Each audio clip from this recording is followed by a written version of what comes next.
우리나라 교육은 너무 인풋에만 그 정보와 지식을 자꾸 주입하는 거에만 관심이 있고 아이가 그걸 받아들일 수 있는 몸의 상태나 마음의 상태가 돼 있나? 이런 부분에 사실 관심이 없는 거예요. 저도 지금 이거 해보고 좀 놀랐는데 여러분 마음은 지금 굉장히 저긴데 마음은 원이로되 지금 육신이 약하신 분들이 지금 많이 있거든요. 이거 지루하게 이런 상황에서 오래 막 강의하면 이거 쉽지가 않습니다. 그러면 강의는 짧고 굵게 끝내고 개별적으로 더 상담한다든지 뭐 이렇게 하는 게 바람직한 거죠. 그러니까 이런 부분에 이게 이제 제가 말하는 비인지적인 부분이거든요. 회복 탄력성이라든지 아니면 마음 근육을 키우는 거라든지 또 디스크 성향에서 아이의 기질이나 성향 이런 부분을 봐서 그 아이에게 맞는 최적의 공부, 최적의 로드맵을 찾아가야 되는데 그거를 고려하지 않고 그냥 이거 좋은 거니까 먹어, 이거 좋은 거니까 무조건 풀어, 이거 좋은 거니까 그냥 무조건 강의 들어 이렇게 되는 경우들이 우리나라 교육에 너무 많다라고 하는 거죠. 그래서 좀 이번 책을 계기로 해서도 아이들의 그런 부분들을 비인지적인 부분들을 살펴봐야 되고 제가 왜 이 비인지적인 부분을 또 강조하냐면 모든 입시가 80% 실력에 20% 멘탈이거든요. 근데 실력 80%는 부모님이 늘려줄 수가 없어요. 책에 한 꼭지도 그거 있었죠. 아이의 점수는 올릴 수 있어도 등급은 바꿔줄 수 없다고. 아이가 가지고 있는 인지 능력 자체를 늘려줄 수가 없거든요. 근데 그런 환경에서 그러면 아이가 인지 능력의 크기가 작은 아이들이 굉장히 마음 근육을 강화한다든지 회복 탄력성을 강화하면 입시적인 성과를 낼 수가 있거든요. 그런 비유 많이 하죠. 요즘 이제 절대평가로 영어로 바뀌고 난 다음에 수학이나 아니면 국어가 상대평가에 변별력을 줘야 되니까 킬러 문제가 많이 나오고 뭐 그런다고요. 킬러 문제를 이 책에도 제가 그 한 꼭지 썼잖아요. 킬러 문제를 맞출 수 있는 방법이 두 가지가 있습니다. 하나는 재수삼수하고 뭐 굉장한 강의를 듣고 대치동에 가서 봉투 모의고사 뭐 그런 게 있어요. 뭐 굉장한 그 출제진들이 해가지고 좋은 문제를 만들어서 비슷한 신유형의 문제를 막 반복해서 풀리는 거죠. 그래서 그런 걸 열심히 하고 돈을 많이 들여가지고 한두 문제를 맞출 수도 있어요. 자기 실력으로. 아니면 그게 현역으로 안 되면 재수삼수를 해서라도 공부하는 시간을 늘려서 그렇게 할 수도 있고 또 한 가지 할 수 있는 방법은 내 실력은 80%인데 내가 멘탈 20%를 완전히 채워서 실력을 120% 발휘하는 거죠. 그러면 멘탈이 좋고 마음 근력이 있는 아이들은 시험 그 긴장된 수능 환경이라고 하는 시험장에서 찍어도 맞는 역사가 일어납니다. 여러분 믿습니까? 이런 믿음이 있어야 사실은 아이를 믿고 기다려줄 수 있어요. 네가 실력을 대부분의 아이들은 본인이 공부한 실력을 70에서 80 정도밖에 발휘를 못합니다. 수능 시험장에 가서. 긴장된 순간이잖아요. 이거 한번 삐끗하면 나는 재수삼수로 갈 수 있고 엄마의 실망한 눈빛, 선생님들의 그 친구들을 나를 조롱하는 듯한 너 나보다 잘했다더니 결국은 대학은 거기 갔구나 뭐 이런 걸로 막 두려운 마음에 휩싸여서 푼다고 생각을 해보세요. 문제 막 풀다가 안 풀려서 두 번째 푸는데 안 풀려. 그럼 머리가 그냥 하얘지죠. 이런 상황에서도 멘탈이 좋고 마음 근력이 돼 있는 아이들은 담대하게 그냥 이거 못 푼 거니까 남들도 다 어려울 거야. 체크해놓고 나중에 찍자. 그리고 내가 우선 풀 수 있는 거에 집중해서 딱 풀어야지. 이렇게 지금 마음 정리가 되는 거죠. 이게 이제 우리 나중에 하게 될 회복 탄력성 중에 자기조절 능력이라고 하는 거예요. 문제 해결. 문제에 직면했을 때 이거 문제를 어떻게 해석하고 어떻게 해결할 수 있는 게 이게 마음 근력이 돼 있는 아이들은 그게 본능적으로 습관적으로 탁탁 되는데 마음 근력이 무너져 있는 아이들은 모의고사는 잘 보는데 실제 수능 시험장에 가서는 그렇게 한두 등급 떨어지는 이런 모습들이 나타나는 거죠. 근데 이게 마음 근력이 돼 있으면 120%를 실력을 발휘할 수가 있거든요. 그거를 부모님이 해주실 수 있는 거예요. 몸과 마음을 튼튼하게 해주는 거. 근데 그 부분이 너무 간과되고 그냥 학원 보내는 거, 문제집 많이 풀리는 거, 그다음에 좋은 교육 환경 마련해 주는 거 이런 거에만 사실은 너무 관심을 많이 갖는 거죠. 그래서 그런 부분들을 객관적인 자료를 통해서 한번 하나하나 좀 살펴보고 우리가 어떤 것을 기를 수 있는지 그거를 전반부터 좀 설명을 드리도록 하겠습니다. 우리 대치동에서는 20년간 대입을 했고요. 또 우리 강남역에서는 편입을 한 15년 정도 같이 병행을 해서 그 지도를 했어요. 그래서 제 대학생들 가르쳤던 제자들이 다 요즘에는 자녀교육 선생님한테 영어 강의 들어가지고 대학을 가는데 지금은 자녀교육과 학군 강의를 선생님 강의를 듣고 있다고 그러는 한국 친구들이 많아요. 제가 이제 20대 후반부터 이제 학원 생활을 시작해가지고 이제 초반부 많이 하다 보니까 그래서 뭐 자주 제가 강연 때 얘기하는 게 10년 전부터 이런 고민이 많이 됐던 거죠.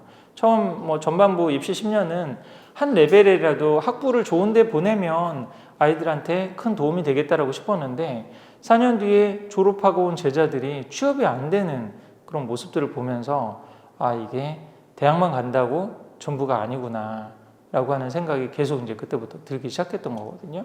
근데 그게 지금 우리 제자들만 뭐 그런 게 아니라 앞으로의 시대는 점점 더 그럴 가능성이 더 많아진다라고 하는 거죠. 특히 이제 요 기사 이제 AI로 대체된 화이트 칼라 일자리.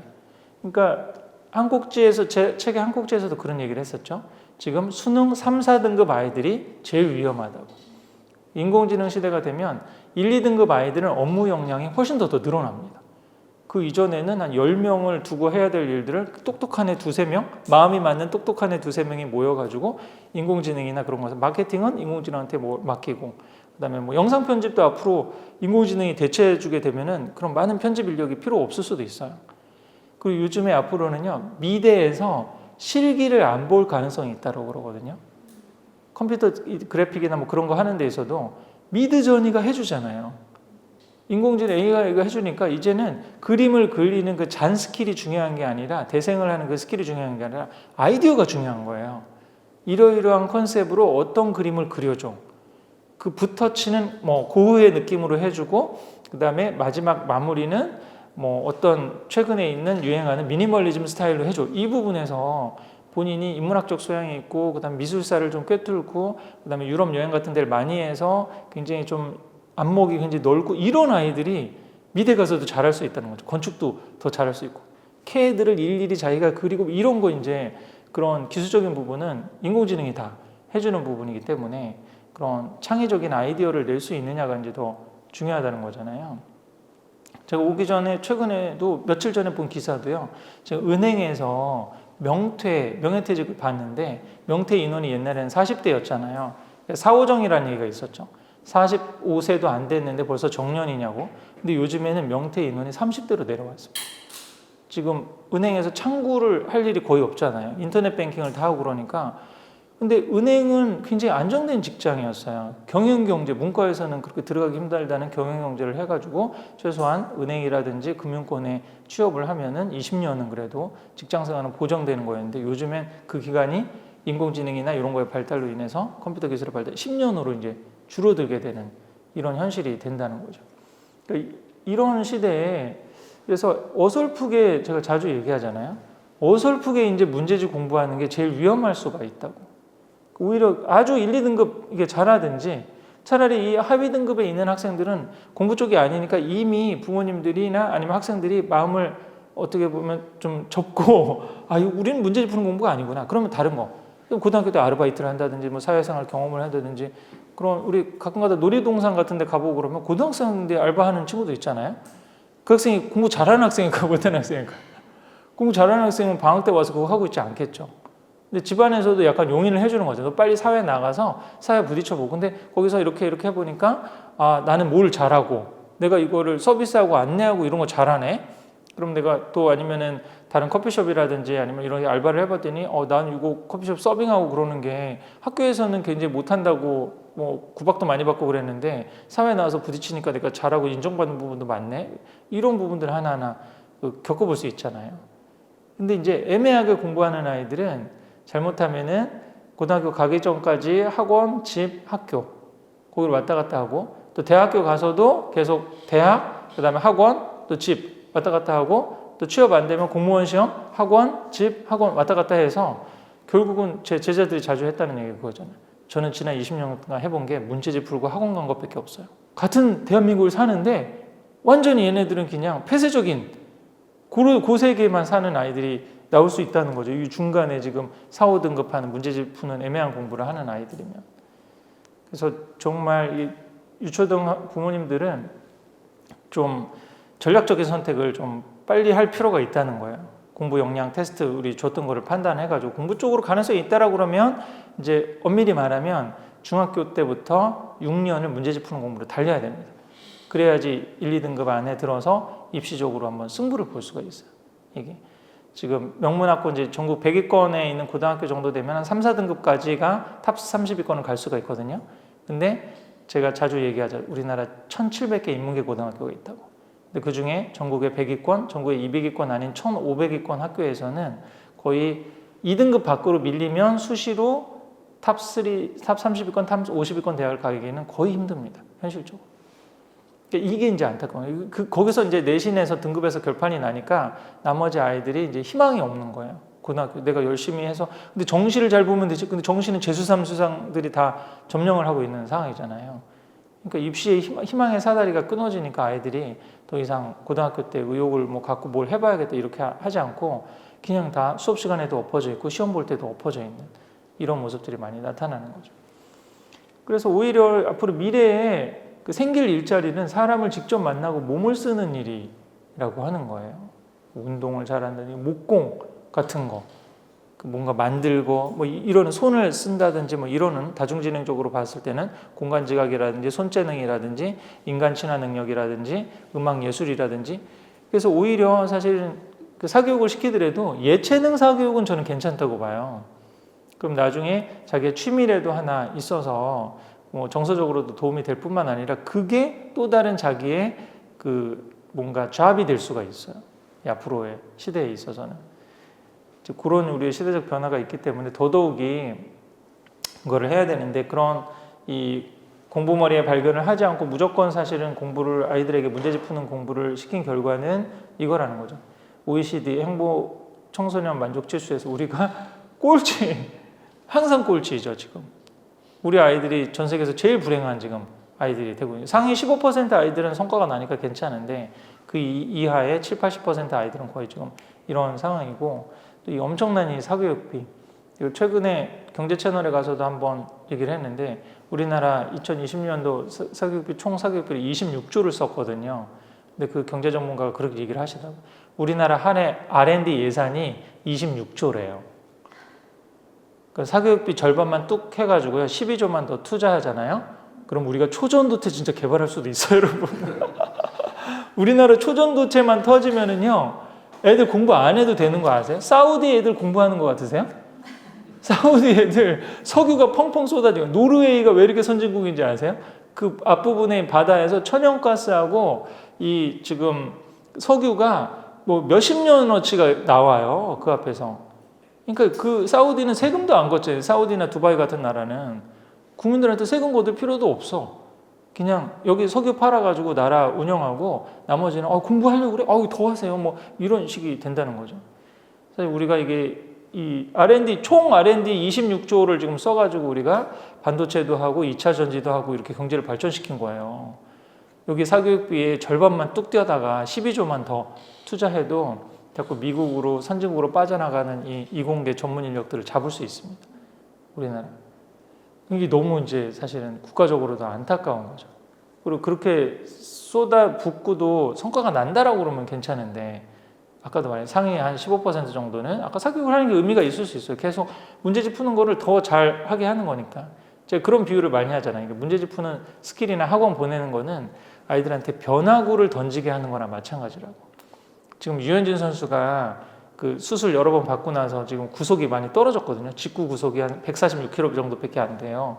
근데 유현진 선수가 지금 2승을 했습니다. 여러분 알고 계세요? 관심이 별로 없으신 것 같네요. 어머니들이니까. 근데 이 남학생들이나 아빠들은 이거 맨날 이것만 봅니다. 유현진 몇 층 했나? 뭐 김하성이 지금 타율 얼마 치나? 뭐 이런 거 메이저리그 맨날 보고 그러잖아요. 근데 유현진 선수가 그렇게 떨어진 구속에도 불구하고 지금 메이저리그 정상적인 그 탑 수준의 투구를 할 수 있는 이유가 뭔지 아세요? 서클 체인지업이라고 하는 변화구랑 커브를 굉장히 잘 던진다는 거예요. 그러면 오래 롱런을 할 수가 있는 거예요. 그게 이제 문제집 푸는 스킬인데 근데 어렸을 때부터 그 초등학교 야구 선수들한테 변화구를 자꾸 던지게 하잖아요. 이걸 꽈서 던져야 하기 때문에 부상이 많이 옵니다. 그래서 이제 토미존 수술이라든지 막 이렇게 여기가 일찍 상하는 거예요. 그래서 어린 선수들한테는 변화구를 많이 던지게 하지 않습니다. 유초등 야구에서는 체력이 중요하고 그 다음에 직구를 많이 던지라고 하죠. 구속을 끌어올리는 게 지금 관건인 거지 그런 잔기술, 문제집 푸는 기술이 사실 중요한 게 아니에요. 학원 보내서 점수 올리는 거는 변화구 던지게 하는 거거든요. 그 이전에 사실은 이 초중등, 특히 이제 초등 때까지는 사실은 몸과 마음의 근육을 기르는 게 사실 더 중요하고, 그게 이제 체력 기르고 직구를 던질 수 있는 허리 힘하고 전체적인 근육량을 늘리는 거예요. 그래 놓고 난 다음에 이제 실전 게임으로 가서 계속 게임인 거예요. 계속 게임이 이제 뭐죠? 시험을 맨날 보는 거예요. 중학교 2학년 때부터 계속 중간고사, 기말고사, 중간고사, 기말고사, 고등학교 가면 중간고사, 기말고사, 수능 모의고사 계속 보는 거거든요. 매 시즌이 계속 이어지는 거예요. 근데 그때 본인이 몸 튼튼 마음 튼튼이 되고 어떤 기본적인 공부 그릇이 돼 있으면, 그때 이제 시즌을 이제 뭐 어떨 때는 이제 체력이 떨어지고 그럴 수도 있으면 문제 푸는 스킬 그런 것들을 잘 해가지고 점수를 유지하고 이런 게 가능하다라고 하는 거죠. 근데 지금은 너무 어렸을 때부터 변화구를 던지게 하는, 문제풀이 하게 하는, 학습지 풀리고 문제 풀게 하는데 진을 많이 빼놓는 경우들이 상당히 많다는 겁니다. 그리고 또 이제 앞으로는 사실은 이제 저출생 세대이기 때문에, 아까 우리 일본의 우리 체계도 한 꼭지 지금 구인난 일본 같은 경우는 이제 저출생 세대에서 대학만 나오면은 이제 취업이 되는 그런 시기거든요. 특히 이제 우리 유초등 저학년 같은 경우 그러니까 지금 이제 4학년 이상이 굉장히 낀 세대로 애매한 거예요. 지금 앞으로 지금 이제 고등학교하고 지금 초등학교 한 5, 6학년 정도가 10년의 착시 현상이라고 제가 자주 얘기하죠. 40만 대가 유지되거든요. 그러면 계속 지금처럼 경쟁이 세고 대학 가는 게 힘들고 또 점점 그 인서울권에 가려고 하는 탑10 대학에 가려고 하는 그 수요들은 더 많이 경쟁이 더 세질 수 있거든요. 그러니까 계속 그렇게 열심히 해야 된다라고 생각할 수 있는데, 그러고 난 다음에 2, 3년 지나면 완전히 이 아이들이 40만에서 지금 30만, 20만으로 떨어지거든요. 이렇게 되면 정말 외국인 노동자보다 한국말만 잘하면 취업은 걱정이 없는 시대가 좀 되는 거거든요. 그 시대에 그럼 필요한 역량은 문제집 푸는 역량이 필요한 게 아니라 위에 있는 직장 상사들과 잘 소통하고, 그 다음에 밑에 있는 동료들과 잘 소통하고, 그 다음에 내가 이걸 왜 하는지를 아는 그런 인문학적 소양과 소통 능력이 사실 핵심 능력이라고 볼 수가 있거든요. 그래서 공부가 애매한 친구들은 그거를 하자는 거예요. 제가 계속 얘기하는 게, 문제집 푸는 공부를 계속 시키고 학원을 보내는 게 아니라, 아까 공부머리 테스트를 해가지고 애가 좀 문제집 푸는 공부가 애매하다, 입시적으로 좀 승부가 나지 않는다. 그래서 우리 오늘 이제 초등학생들 많으니까 벌써 초등인데 공부머리 테스트는 한 5, 6학년이나 아니면 중학교 문제를 해봐야 되는데 아직은 좀 속단하게 이르지 않나요? 라고 지금 생각을 하는데, 만약에 비학군지 같은 데서 벌써, 그래서 제가 그런 질문도 드렸었는데, 아이가 경시대에 나가본 적이나 영재원 추천 같은 걸 받은 적이 있는지. 지금도 초등 저학년인데도 자꾸 학군지로 몰리기 때문에 웬만한 비학군지에서는 조금만 탁월해도 학교 대표로 뽑히는 경우가 상당히 많이 있거든요. 근데 지금은 그렇게 해도 지금 가서 중학교 때부터 문제집 푸는 공부를 해서 이 아이가 탑 30위권 안에 들지 말지가 굉장히 애매한 그런 경쟁 상황이기도 해요. 이게 문제집 푸는 이 공부 쪽의 경쟁은 더 심화되는 거죠, 그 안에서. 근데 그런 가능성 없는 그 문제집 푸는 공부에 줄을 세울지, 아니면 과감하게 전략적 수전을 해서 우리 아이가 더 잘하고 좋아하는 거. 근데 그것만 하면은 뒤처지지 않을까라는 불안함이 생기니까, 그래서 이제 인문학적 소양이 있어야 된다는 거예요. 나는 왜 공부하고 왜 살지? 내가 좋아하는 건 뭐지? 이런 부분에 중심이 딱 잡혀 있으면 주변에서 많은 걸 하고 있는 거에 대한 휘둘림이 없을 수 있거든요. 제가 제 유명한 우리 셀럽 중에 한 분한테 제 책을 보내드렸는데, 그 분은 자녀를 둘 다 야구를 시켜요. 근데 초등학교 때부터 야구를 시켰어요. 근데 야구를 하는데도 비용이 상당히 많이 들거든요. 요즘에 뭐 프로까지 이렇게 하고 그러면 그것도 뭐 적지 않은 비용이 든다고 그래요. 그래서 그거 이제 다른 그 어떤 가정이 우리 아이가 야구에 관심이 있는데 뭐 물어보기도 하고 그래서 그거 답변을 드리고 그랬는데, 그래서 우리 그럼 야구하고 운동하고 그러면 공부할 시간이 없잖아요. 문제집 푸는 거 그거 좀 걱정되거나, 요즘은 그래서 이제 공부만 시키면 안 되니까 학교에서도 수업 시간은 꼭 듣게 하고, 옛날에 이제 야구 보면은 수업 시간도 빠지고 합숙하고 막 그랬었잖아요. 이제 요즘은 그렇게는 안 한다고 그러더라고요. 수업은 최소한 듣게 하고 뭐 이렇게 공부는 최소한 시켜주고 이렇게 하고 있는데, 그런 부분에서 공부 안 하고 공부할 시간이 없으니까 그런 부분에서 불안하지 않냐고 제가 물어봤어요. 그 분한테. 그랬더니 아니, 전 불안하지 않은 게 이 아이가 야구를 굉장히 좋아하고 끝나고 나면 그 학교 연습이 끝나고 나도 집에 와서 꼭 배팅을 30회 이상 하고 몇백 번은 하고 잔다는 거예요. 그렇게 하는 게 쉽지 않는데, 쉽지 않은 거를 이렇게 꾸준히 하고 있는 것만 봐도 얘는 공부가 아니더라도 나중에 이제 뭐 야구를 하다가 부상을 당할 수도 있고 그러잖아요. 그러면은 본인이 야구에서 했던 그 성공 경험, 성취 경험, 그다음에 그 같은 팀원들하고 그 소통했던 거, 그 아이도 그런다는 거예요. 지금 중학교인데 야구를 몇 년 그렇게 했어요. 그래서 지금 너 밑에 동생 같은 애가 초등학교 4학년 애가 야구를 지금 할까 말까 고민한다고 그러는데 너는 그럼 뭐라고 그렇게 얘기를 해봤더니 그 아들이 그랬대요. 나 같으면 꼭 시키라고 그런다고. 팀워크도 기를 수 있고 근성도 기를 수 있고 몸도 튼튼해지고 내가 이렇게 지금 다른 친구들하고 소통하고 이 튼튼한 몸을 갖고 나는 사회에 나가서는 무엇도 할 수 있을 것 같은 자신감이 든다는 거예요. 그러니까 이렇게 몸 튼튼 마음 튼튼에 뭔가 확실한 게 있으니까 학원 안 다니고 문제집 푸는 공부 안 하는 거에 대한 별로 두려움이 없어. 이게. 근데 그런 뭔가 제대로 하는 게 없으면 계속 불안한 거죠. 이래도 될까? 뭐 이렇게 아무것도 안 하면 애가 그냥 게임만 하고 그냥 유튜브만 보고 이러지 않을까라고는 두려움이 생기는 거죠. 그런 좀 중심을 잡을 필요가 있는데 그런 중심을 잡고 우리 아이가 공부 쪽인지 아닌지를 판단할 수 있는 가장 좋은 방법이 이제 공부머리 테스트라고 하는 거죠. 그래서 이거를 실질적으로 하나 뭐 적용해 볼 수 있는 게 고등학교 선택하는 문제에서 가장 효율적으로 한번 생각해 볼 수 있다는 거예요. 책에도 소개를 했지만 중학교도 마찬가지고 내가 지금 비학군지에 조금 살아요. 근데 지금 이제 학군지에 있는 중학교를 한번 가보고 싶어요. 아무래도 아이가 또 주변 친구 뭐 그런 것도 좀 의미가 있을 수 있고 또 자극을 받으면 좀 잘하지 않을까? 그런 자꾸 희망적인 생각이 막 자꾸 들고 그러잖아요. 지금 여기서 지금 아이가 좀 동기부여가 안 되는데 또 좋은 환경에 가서 좋은 친구들 만나고 자극받고 그러면 잘하지 않을까? 뭐 그런 생각도 들고 그러니까. 근데 그때 과연 그럼 비학군지에서 먼저 1등을 찍고 학군지를 갈지 아니면 그냥 바로 가서 부딪혀 볼지 그런 게 사실 고민이 된다 그러면 공부머리 테스트만한 객관적인 기준이 없다라고 하는 거죠.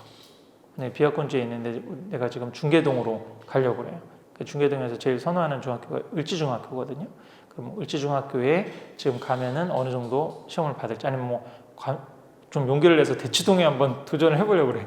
대치동에 있는 대청중학교, 전국에서 제일 센 중학교나 아니면 뭐 남학생 같으면은 뭐 요즘 의대 많이 보내는 휘문고등학교 연계되어 있는 휘문중학교를 한번 단대부 중이나 뭐 이런 데 한번 보내봐야 되겠다. 여학생 뭐 숙명여중 보내보고 싶다. 그렇게 생각할 수 있죠. 뭐 그거를 처음부터 그냥 무조건 안 돼. 그렇게 하지 마세요. 그런 건 아니거든요. 그럼 아이가 관심이 있다라고 그러면 을지중학교나 대청중학교 시험 문제를 족보닷컴에서 이런 데서 다운받으면 된다는 거죠. 보통 중학교 2학년부터 이제 시험을 보기 시작하잖아요. 근데 이제 앞으로 교육제도가 바뀌어서 자유학기제로 해서 지금은 자유학년제로 해서 1학년 통째로 시험을 안 봤는데 그럼 이제 너무 또 공부 안 된다고 그래서 1학기만 하고 2학기 때부터 또 시험을 본대요. 그럼 이제 앞으로는 1학년 2학기 문제도 나오기 시작할 거예요. 그럼 그 문제를 미리 다운받아가지고 한번 아이한테 공부머리 테스트 원리 아시죠? 하나는 시험 환경에서 그대로 50분 정도 딱 풀어보라고 그러고 또 하나는 똑같은 시험 문제를 아까 여기서 한 것처럼 똑같이 이건 수능 예인데 이렇게 해서 하나는 시험 환경에서 딱 풀어보고 이거를 채점을 하지 않습니다. 그래야지 이제 맞았는지 틀린지 모르는 상태에서 더 오픈북으로 더 시간 투여해서 긴가민가한 거는 더 자료를 찾아보고 그럴 거 아니에요? 그럴 수 있도록 하는 거죠. 그래서 시험 환경에서 한번 풀어보고 오픈북 시간 제한이 없는 환경에서 또 하나 풀어보게 하는 거예요. 아까 그 기출문제를 갖고 그렇게 해도 여기 이제 수능 기준으로 했는데 45문제 중에 시험 환경에서 38문제를 맞았는데 여기는 45문제 중에 40문제 보통은 더 많이 하는 경우 있죠. 근데 어떤 학생들은 한두 개 더 틀리는 애들이 있어요. 그런 아이들이 이제 디스크적으로 보면 아까 그 DC 크리에이트 굉장히 독창적으로 생각하는 애들. 남들 평범하게 이거는 아닌 것 같아. 한 번 더 꽈서 낸 것 같아. 이렇게 해가지고 이제 더 깊게 생각해서 틀리는 그런 아이들이 하나둘씩 이제 나타나기도 하거든요. 보편적으로는 근데 오픈북으로 했을 때 점수가 더 높게 나오죠. 그래서 이렇게 나온 오픈북 점수를 기준으로 합니다. 오픈북 점수를 기준으로 해서 최소한 B 이상은 나온다. B가 이제 80점이잖아요. 80점 이상이 나오면 그 학교를 가서 경쟁을 해볼 만하다라고 하는 거예요. 근데 대청중학교 같은 경우는 국영수 A 비율이 국어 비율이 거의 A 넘는 아이들이 70% 정도. 그다음에 뭐 수학이 한 50%, 영어는 60%거든요. 그 B까지 하면은 거의 뭐 80% 이렇게 지금 되는 거잖아요. 굉장히 경쟁이 치열한 학군지는 그런 거죠. 근데 최소한 내가 B 정도는 나와야 그 학교를 가는 게 의미가 있는 거니까 그런 기준으로 판단을 해보시면 되죠. 학군을 그래서 옮길 때도 제가 자주 그 얘기하는 게 바로 그냥 비학군지에서 대치동, 목동처럼 제일 센 학군지로 가는 것보다는 단계 디딤돌 전략으로 처음에는 노원구에 있는 좀 중위권 거기 정도로 갔다가 그러면 거기서도 잘한다 어느 정도 뭐 성적이 나온다 그러면 그러니까 뭐 중계동 학군에서 제일 센데 뭐 울지중학교로 한번 간다든지 그러면 이제 벌써 2년 지났으니까 고등학교를 좀 가야 되는 상황일 수도 있어요. 그러면 특목자사고로 가든지 아니면 그런 중계동에 있는 좀 100위권에 가까운 일반고에 진학을 하든지 아니면 더 센데 한번 붙어보고 싶다 그러면 지원을 그때 이제 대치동으로 원서를 쓰셔도 돼요. 서울 같은 경우는 학군이 전 단일학군이거든요. 30%는 단일학군으로 어디든지 지원할 수 있으니까. 그래서 대치동에 있는 뭐 단대보고라든지 숙명여고에 넣는데 됐다. 그럼 그때 이사 가도 괜찮은 거거든요. 미리 이사를 가서 막 분위기를 하고 뭐 그렇게 학원을 보내고 그렇게 하는 것보다. 그래서 이 공부머리 테스트를 쓸 수 있는 가장 유용한 거는 중학교, 고등학교 어디를 갈지 판단하는 거기서 굉장히 유용하게 한번 써볼 수가 있어요. 최근에 하나 상담했던 사례는 대치동에서 반에서 1, 2등 하는 학생입니다. 전교권 학생이에요. 근데 이 학생이 공부 자존감이 굉장히 낮더라고요.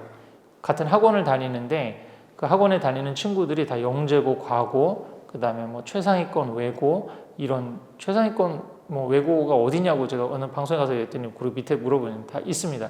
D 외고, H 외고 이런 데가 최상위권 외고예요. 근데 이런 외고에 있는 최상위권 학생들이 모여서 같이 선행을 하니까 자기는 못한다고 생각하는 거예요. 객관적으로 굉장히 잘하는 학생인데 비학군지에 가면 얘는 전교 1등을 할 애인데 대치동에 있으니까 자기는 잘 못한다. 그래서 그 회복 탄력성 했을 때 마음 근육 그 점수가 평균 이하가 지금 나오는 거예요. 이게 대치동에서 좀 상위권인데 그런 학생들이 가끔 이렇게 발견이 되거든요. 주변이 너무 잘하니까 나는 잘 못한다 이런 이제 상대적인 그런 그 위축되는 그런 모습들이 나타나기도 해요. 근데 그 학생한테 그래서 제가 그렇게 권했죠. 그래서 바로 100위권 학교라든지 그런 센 학교를 가는 것보다 너가 정말 멘탈만 잘 잡고 내신만 하면은 한번 탑3도 한번 탑3를 확실히 해볼 수 있을 것 같은 그 정도의 지금 선행이라든지 아니면 공부 근력이라든지 게 되는 학생이거든요. 그러면 대치동에서 내신 경쟁이 굉장히 치열하게 막 시달리고 또 전 과목 사실 이제 해야 된다는 그런 부담에서 좀 덜어져서 우리 강남에서도 외곽권에 있는 200위권, 300위권 학교 그런 데를 전략적으로 가고 거기서 학원만 대치동으로 오면 되는 거잖아요. 근데 그런 얘기를 상담을 해주면 그 200위권 학교 어디를 가요? 잠실에도 있고 또 서초권에도 있고 그 다음에 대치동 강남권에도 한 2학교 정도가 후보로 되는데 그 고민이 또 되잖아요. 그거를 확실하게 밤잠을 고민하지 않고 할 수 있는 방법이 뭘까요? 공부머리 테스트를 해보면 되죠. 한 3학교 정도 A, B, C 학교 정도에서 기출문제를 다운받아가지고 혹시 공부머리 테스트를 해서 제일 점수가 잘 나오는 그 학교로 가면 좀 자신감이 생기잖아요. 내가 이 학교 가면 진짜 1등급은 확실히 나오겠는데? 라고 하는. 그래서 200위권 학교에서 1등급만 확실히 받고 그 다음에 수능만 어느 정도 해줄 수 있다면은 이 학생은 제가 보기엔 충분히 탑5 안은 사실은 갈 수 있는 그런 역량이 되는 학생이거든요. 이런 식으로 하나 공부머리 테스트를 한번 활용을 해보실 수 있습니다. 초등 저학년 같은 경우는 단원평가라든지 아니면 이제 많이 권하는 게 중학교 국어 문제를 해보는 게 괜찮다. 수학 같은 경우는 선행이 안 됐을 때는 힘들 수도 있고 영어도 이제 어느 정도 공부 많이 하는 학생이 있고 안 하는 학생 차이가 있을 수 있으니까 그렇게 한번 해볼 수 있다는 거죠. 두 번째로는 이제 그 교육부 커리어넷에 있는 진로 심리 검사. 그러니까 공부머리에 발견해 있는 4가지 우리 아이의 공부 역량을 확인할 수 있는 그 테스트가 뭡니까? 첫 번째가 공부머리 테스트. 두 번째가 다중지능 검사인데 다중지능 검사를 할 수 있는 여러 가지 방법이 있지만 제가 무료로 할 수 있는 가장 좋은 게 이게 교육부 커리어넷에 있는 진로 심리 검사라고 했죠. 이게 이름은 이제 진로 심리 검사로 되어 있는데 여기 보면 아시겠지만 손재능, 수리 논리 능력, 자기 성찰 능력, 하워드 가드너의 다중지능 이론에 기초한 그런 그 영역 구분으로 되어 있어요. 그래서 제가 이걸 다중지능 검사라고 부르는 거거든요. 그다음에 세 번째가 회복 탄력성 검사. 우리 김주현 교수님의 KRQ 53 회복 탄력성 검사. 네 번째가 디스크. 이게 이제 우리 아이의 공부 역량과 또 앞으로의 어떤 가능성을 알아볼 수 있는 4가지 검사 도구로 좀 얘기를 하는 거잖아요. 그래서 아까 공머리 테스트는 고등학교나 중학교 선택할 때, 또 앞으로 이 아이가 문제집 푸는 공부로 어느 정도 가능성이 있는지를 알아볼 때 그걸 유용하게 쓸 수 있는 도구고요. 두 번째, 이 지금 다중기능 검사나 진로 심리 검사는 가장 원래는 이제 본인의 강점 지능이 뭔지를 이제 파악하려고 그러는 거거든요. 근데 두 번째로는 제가 어떻게 이걸 활용합니까? 수능 경쟁력을 알아보는데, 그다음에 공부 경쟁력을 알아보는데도 좀 활용을 하거든요. 그리고 요거를 제가 자주 말씀드리고도 책에도 쓰고 또 안내도 많이 쓰는데, 교육부 커리어넷에 들어가면 이게 중고등 버전이거든요. 중학생, 고등학생 버전은 이렇게 100분위 점수로 나와요. 근데 유초등 버전은 그렇게 안 나오고 홀랜드 직업정성 검사라든지 그렇게 해가지고 다른 여러 가지 검사 툴로 해서 뭐 탐구형, 무슨형 뭐 이런 식으로 이제 나오고 그러거든요. 근데 유초등 때도 요거를 하기를 권한다고 제가 자주 얘기를 했죠. 왜 그럴까요? 그래야지 발전되는 상황을 객관적으로 볼 수 있어요. 지금 초등학교 3학년 때부터 하면은 이게 지금 아이가 언어 능력이 이때는 57이었는데 뭐 지금 4학년, 5학년 되니까 80대로 올라가고 중학교 1학년 되니까 93.5로 계속 올라가는구나. 강점 지능이 점점 이렇게 강화되고 이거를 객관적으로 쭉 시계열로 볼 수가 있죠. 그거를 제가 폴더를 하나 만들어가지고 계속 체크를 하나 해두시는 게 좋다고 그랬잖아요. 그렇게 활용을 해볼 수가 있으니까 이거를 될 수 있으면 초등학생도 유초등학생도 중고등 버전으로 계속 해가지고 파일을 만들어 두는 게 좋다라고 하는 거죠. 그래서 실제 한번 이 상담 사례를 한번 보면 이 학생은 문제집 푸는 능력이 굉장히 잘 돼 있고 영어도 어렸을 때부터 엄마표 영어를 굉장히 해서 영어 공부머리 테스트를 중학교 2학년 때 고등학교 1학년 수능 모의고사를 했을 때 영어가 100점이 나왔던 학생이에요. 그다음에 국어 점수도 상당히 높고 수학도 선행이 어느 정도 좀 중학교 2학년인데 고등학교 과정이 좀 선행이 돼 있어서 점수도 좀 잘 나왔던 학생인데, 그래서 언어 능력이 93점으로 굉장히 높게 나왔죠. 그다음에 수리 논리 능력도 75.8이고, 그다음에 그렇게 지금 이 상위 지능이 조금 높게 나왔는데, 문제는 뭐냐면 이 공간 지각 능력이 25.5로 좀 낮게 나왔죠. 저는 이 부분을 약간 수능 경쟁력을 확인하는 데 좀 쓰거든요. 이렇게 되면 공간 지각 능력이 부족하면 특히 약간 문과 성향의 학생이 언어 능력이 탁월한 경우에 초등학교나 이런 때 본인이 언어 능력으로 수학적인 점수를 커버할 수가 있거든요. 이런 학생의 이제 특징이 뭐냐면은 학교 시험은 초등학교 시험에서 단원 평가하면 100점 나오거든요. 근데 경시대에 나가면 1라운드에서 떨어져요. 그걸 수학적인 개념으로 해서 이해를 해서 개념 원리를 푼 게 아니라 본인이 언어를 잘하니까 성실하니까 그 주어진 거 열심히 하고 숙제 열심히 해가지고 딱 푼 거지, 공간 지각 능력이라든지 수리 논리 능력으로 푼 게 아닌 거예요. 근데 이런 착시 현상을 굉장히 많이 가져다 주는데, 이런 학생들이 이제 고등학교 수학에서 이제 삼각함수 지수로 오고 공간이라든지 그다음 고차 방정식 이렇게 나오기 시작하면 벽에 부딪혀요.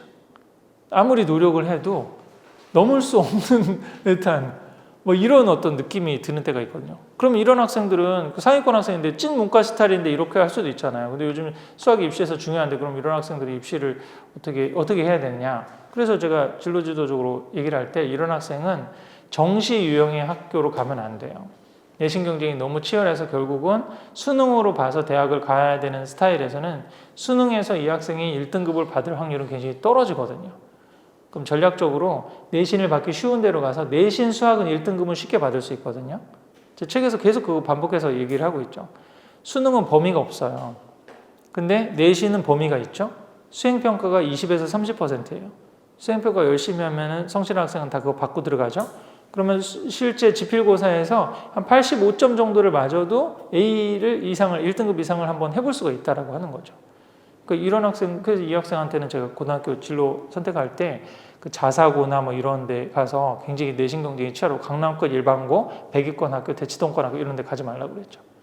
지금 있는 지역에서 300위권 학교 갈 수 있으면 뭐 더 좋고, 근데 그 너무 면학분위기가 염려가 된다 그러면 최소한 200위권 학교 정도로 가서 내신을 1등급을 받는 전략을 하고, 수능 수학은 한 2등급 정도로 맞춰가지고 수능 최저를 맞춰서 갈 수 있는 그렇게 전략을 짜는 게 훨씬 더 나은 입시 전략이라고 말씀을 드렸었죠. 그 다음에 이 학생 같은 경우는 지금 공부머리 테스트를 했는데 굉장히 점수가 안 나온 학생인데, 지금 언어 능력 4.5, 수리 능력 31.9, 공간 지각 38.1. 중요한 지금 문제집 푸는 쪽에서 관련된 이 지능이 굉장히 낮게 나오잖아요. 근데 안타까운 거는 본인이 제일 잘하는 게 56.7 손재능인데 본인의 최고 강점 지능도 56.7밖에 안 나온다라고 하는 이 사실을 우리가 어떻게 해석을 해야 될까요? 이게 이제 안타까운 거죠, 사실은. 이 지금 문제집 푸는 공부 잘 된 학생 보세요. 최고 강점 지능이 98, 90점대가 형성이 되잖아요. 이 부분이 제가 계속 교육 현장에서 좀 안타깝게 생각하는 거거든요. 문제집 푸는 공부가 아닌 아이들은 그래서 책에서 제가 뭐라고 했어요? 대안사 교육이 어떨까? 얘는 일주일 내내 문제집 푸는 공부를 보내기보다 그나마 좀 제일 잘하는 게 수리 능력이나 이런 거잖아요. 수학이나 과학은 그래도 한 2, 3등급은 맞을 수 있어요. 내신 기준으로 해서. 그럼 그 학원을 보낸다면 그 학원을 하나 보내서 왜 그러냐면 국영수 전체 과목을 다 못하면 학교 가는 게 너무 이렇게 동기부여가 안 될 수 있잖아요. 그래도 나는 수학은 2등급이야. 뭐 수학은 3등급이야. 뭐 이런 정도는 할 수 있는 과목이 하나 있어야 되니까 그런 거 하나 보내고 나머지는 목공학원을 보내든지 드론 학원을 보내든지 정말 학원을 보내야 된다면 어떻게 뭐 보육의 의미로 학원 안 보내면 맨날 게임만 하고 그냥 유튜브만 보고 그러니까 뭐라도 시켜야 된다고 그러면 본인이 잘하는 거를 한 중학교 때 고등학교 때 6년을 길러줬으면 이 아이의 강점 지능은 어떻게 됐을까요? 지금 한 최소한 8, 90 정도는 나올 거 아니에요? 그럼 그 자신감을 갖고 사회생활을 하고 또 새로운 도전을 해보고 또 남학생인데 군대 갔다가 내가 잘하는 게 있구나 이쪽으로 할 수 있는 분야가 더 있구나 그러면 뭐 군대 갔다 와서 편입을 할 수도 있고 유학을 갈 수도 있고 그렇게 진로를 개척할 수 있는데 이게 지금 이 공부 쪽이 아닌 문제집 푸는 쪽이 아닌 아이들에 대한 강점 강화 교육이 안 되다 보니까 지금 이런 안타까운 모습이 나타나는 거예요. 이게 중고등 6년 동안 자신의 강점 지능도 기르지 못하고 그냥 엎어져 있는 거죠, 이게. 이런 부분들을 사실은 학교와 학원, 나라가 해주기가 굉장히 쉽지 않은 부분이거든요. 원론적으로는 특성화 교육을 활성화시키면 되잖아요. 그죠? 특성화 학교라고 하는 게 문제집 푸는 공부에서 대학을 가는 게 아니라 빨리 나와서 사회에서 취업을 하고 이렇게 가는 건데 책에도 제가 썼잖아요. 유럽은 그게 된다고요. 초등학교만 졸업하면은 대학 가려고 공부하는 아이들은 한 20, 30%밖에 안 돼요.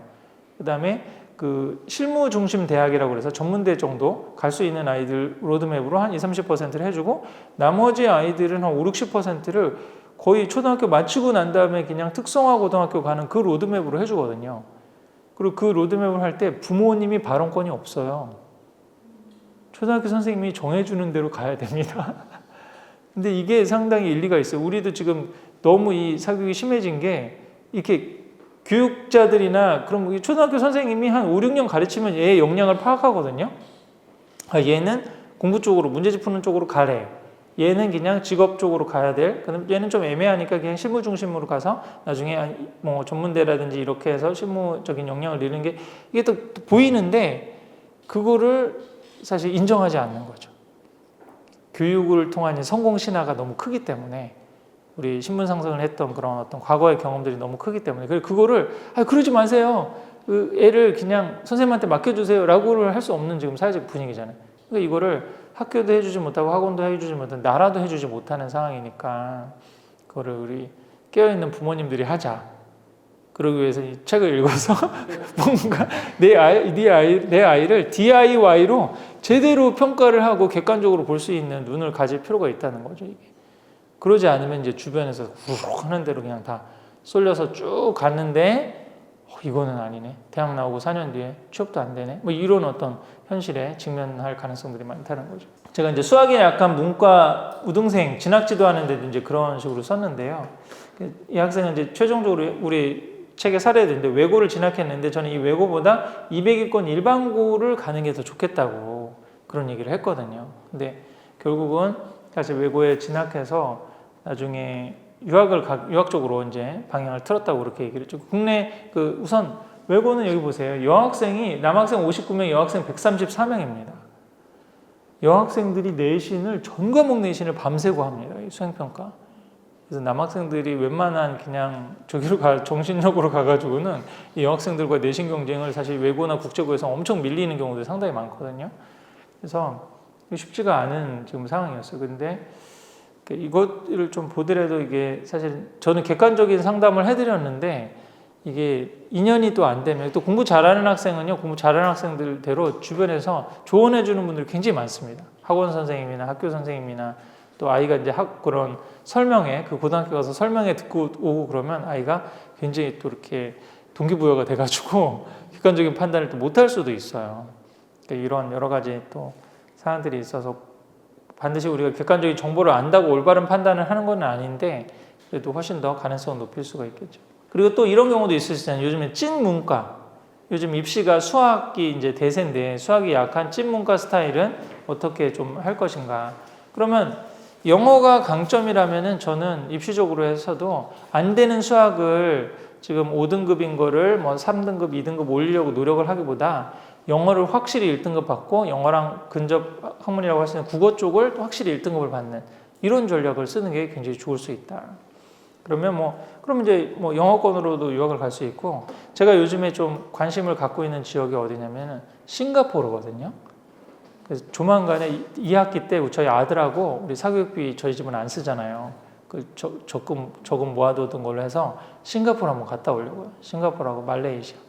싱가포르에 있는 National University of Singapore, NUS라고 하는데 이게 전국 대학, 전 세계 대학 랭킹에서요 11위, 12위입니다. 아시아 랭킹 넘버 1. 이 도쿄대, 서울대가 26위인가 27위입니다. 도쿄대가 18위인가 아니면 우리 때로는 어떤 평가에서는 좀 우리보다 서울대보다 좀 떨어지기도 하고 좀 그런 것 같은데, 그다음에 아시아 랭킹에서 탑5에 드는 학교가 서울대, 그다음에 도쿄대, 교토대, 그다음에 청와대, 북한의 칭화 유니버시티라고 해요. 청와대, 북경대 이런 데거든요. 근데 그 둘을 누르는 대학이 싱가포르 국립대 누스하고 난양 테크놀로지컬 유니버시티라고 아시아의 MIT라고 하는 그 두 대학이 탑10 넘버 1, 2예요. 아시아 넘버 1, 2. 요즘 좀 분위기가, 제가 국제학교 다니는 우리 주변에 지인들 많거든요. 미국 대학에 어드미션 받고 어떤 학생은 미네르바라고 하는 혁신대학이 있어요.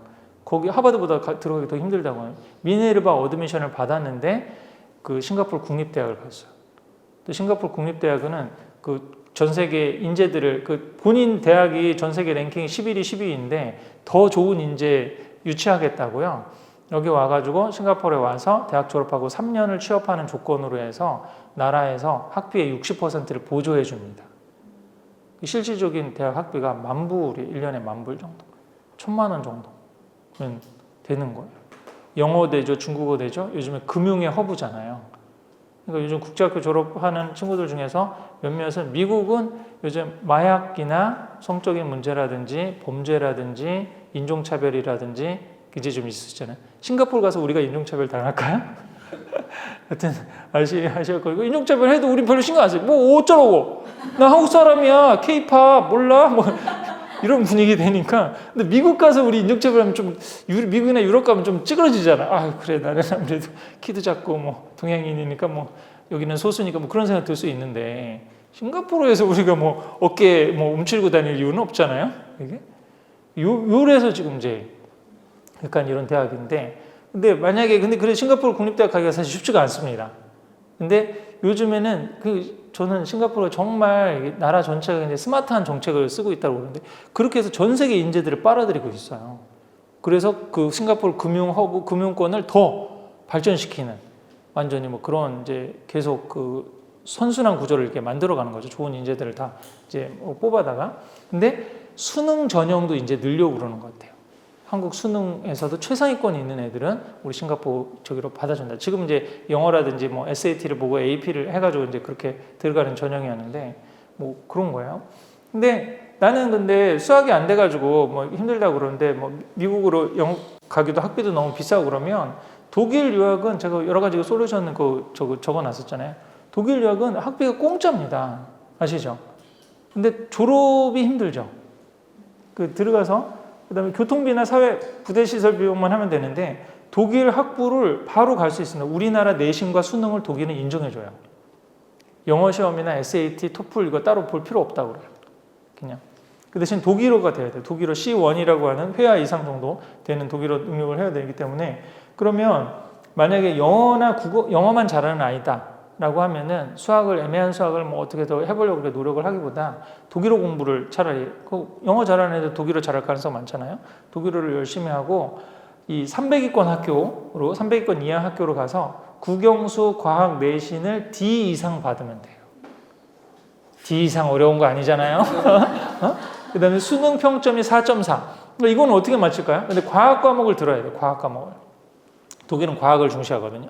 근데 좀 300위권 학교에서는 과학 내신 뭐 별로 어렵지 않습니다. 사실은 수업 시간에 하는 거 열심히 듣고 선생님이 하라는 거 수행평가하고 그러면 D 이상은 받지 다.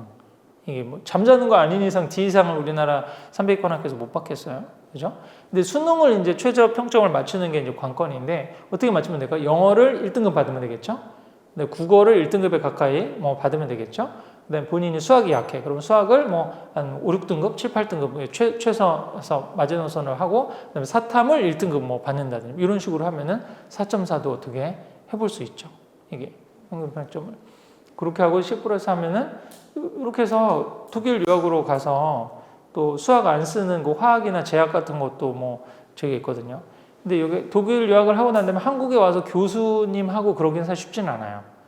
우리나라 아무래도 지금 학계 분위기가 미국 쪽 분위기다 보니까 독일 학위를 좀 인정해주지 않는 분위기잖아요. 그러니까 유럽에서 취업한다고 생각해야 돼요. 약간 그런 마인드로 가면 되는데 이것도 사실 이런 좋은 정보 있을 수 있잖아요. 근데 이제 문제는 뭐냐면은 이 아이의 멘탈이에요. 독일 유학이 힘든 게 뭐냐면은 날이 좀 우중충하다라고 그러나요? 그러니까 너무 힘들고 또 외로워. 언어까지 잘 안 돼. 동양인이야. 인종차별적. 이게 멘탈이 좋아야 돼, 멘탈이. 이게 영어 잘하고, 영어랑 독일어 잘하고 멘탈 좋은 애가 한번 도전해 볼 수 있는 거죠. 비용도 그렇게 많이 안 드는 거예요. 그 다음에 제가 또 하나 저기도 했었죠. 근데 우리 애는 지금 수학도 안 되는데 영어도 안 된다. 아까 공무원의 테스트라든지 다중지능을 했는데, 그런다면 쓸 수 있는 방법이 뭐라고 그랬어요? 일본 유학 쪽으로 한 번 더 생각을 해볼 수 있죠. 일본도 아까 구인난이라고 그랬잖아요. 그 웬만한 우리나라에서 비정규직 일자리 하는 것보다 일본 가서. 근데 우리나라 국어를 1등급 받는 애들은 일본어 능력 시험 거의 1등급에 가깝게 받을 수가 있거든요. 유학 시험도 우리나라 수학보다 훨씬 더 쉽거든요. 다양한 방법들이 있어요. 그러니까 핵심은 뭡니까? 잘하는 걸 더 잘하게. 못하는 거를 어떻게 해가지고 남들 평균 정도로 끌어준다라고 하는 전략은 굉장히 하수적인 입시 전략이에요. 아이가 잘하는 걸 더 잘하게 하기 위해서는 다중지능이라든지 공모리 테스트를 꾸준히 해가지고 애가 정말 그 중에 그래도 제일 잘하는 게 뭔가 이런 거를 개발해 줄 필요가 있다라고 하는 거죠. 그 다음에 이제 그 세 번째가 이제 회복 탄력성인데 회복 탄력성이 아까도 말씀드렸듯이 평균이 195 정도인데요. 아이들이 좀 이렇게 낮은 아이들은 195 미만으로 내려오는 애들이 많고 195 이상이고 만점이 한 265점 정도예요. 근데 회복 탄력성이 어떻게 구성되어 있습니까? 아까 자기조절 능력이라고 하는 거. 압박과 스트레스 가운데 평온을 유지하고 문제가 생겼을 때 문제를 올바로 원인을 분석해서 해결할 수 있는 능력. 이런 게 이제 자기조절 능력이라고 하는 거예요. 이게 한 부분을 차지하고 또 두 번째는 타인과의 어떤 소통 능력. 눈치가 있고 이런 분위기에서 어떤 얘기를 해야 되고 이런 부분이 있어야 본인의 스트레스가 있어도 풀 수 있고 문제를 해결할 수 있는 거잖아요.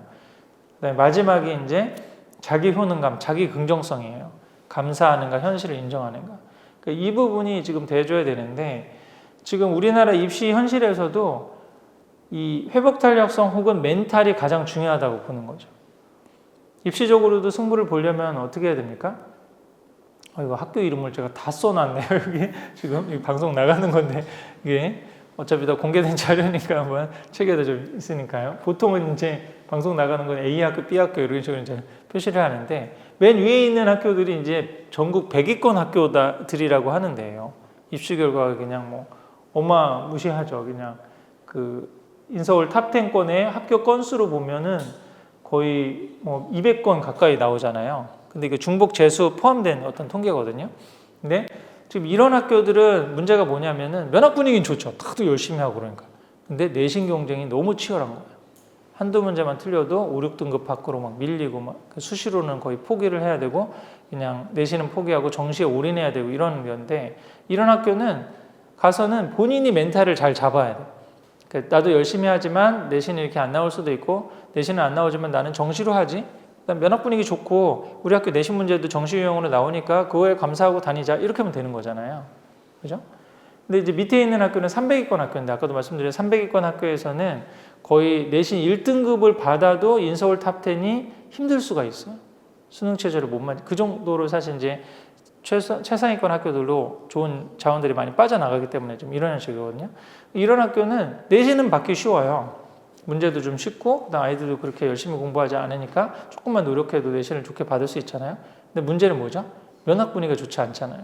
그런 환경 가운데서 내가 중심을 딱 잡고 다른 애들은 좀 놀고 떠들고 뭐 그러지만 그래도 다른 아이들이 공부를 열심히 안 하니까 나는 내신 수월하게 받고 내 페이스대로 공부하고 나는 수능 공부를 더 할 수 있으니까 이게 얼마나 감사한 거냐.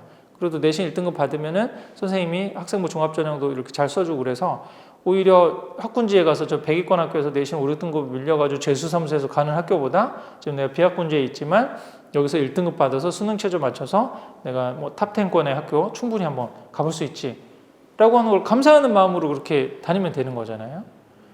그리고 또 이제 결정적으로 수능이 점점 중요해지는데 수능 시험장에 가서도 아까 떨지 않고 편안한 마음으로 실력 발휘를 해서 내 실력을 120% 이상 발휘할 수 있는 원동력이 뭡니까? 멘탈이잖아요. 그러니까 지금 입시의 키워드 하나를 뽑으라면 학군을 어디로 가느냐, 학교를 어디로 선택하느냐가 아니라 그 아이의 멘탈이 어느 정도인가. 이게 제일 중요하다는 거예요, 사실. 동의되는 바 아닌가요? 근데 이 부분이 너무 관심이 없는 거야. 그냥 문제집 풀고 학원 보내고 학군지 받고 이런 거에 관심이 많은데 아이의 멘탈을 어떻게 길러줄 수 있는가? 이 부분에는 좀 너무 소홀한 거죠. 멘탈을 어떻게 기르라고 제가 책에다가 썼습니까?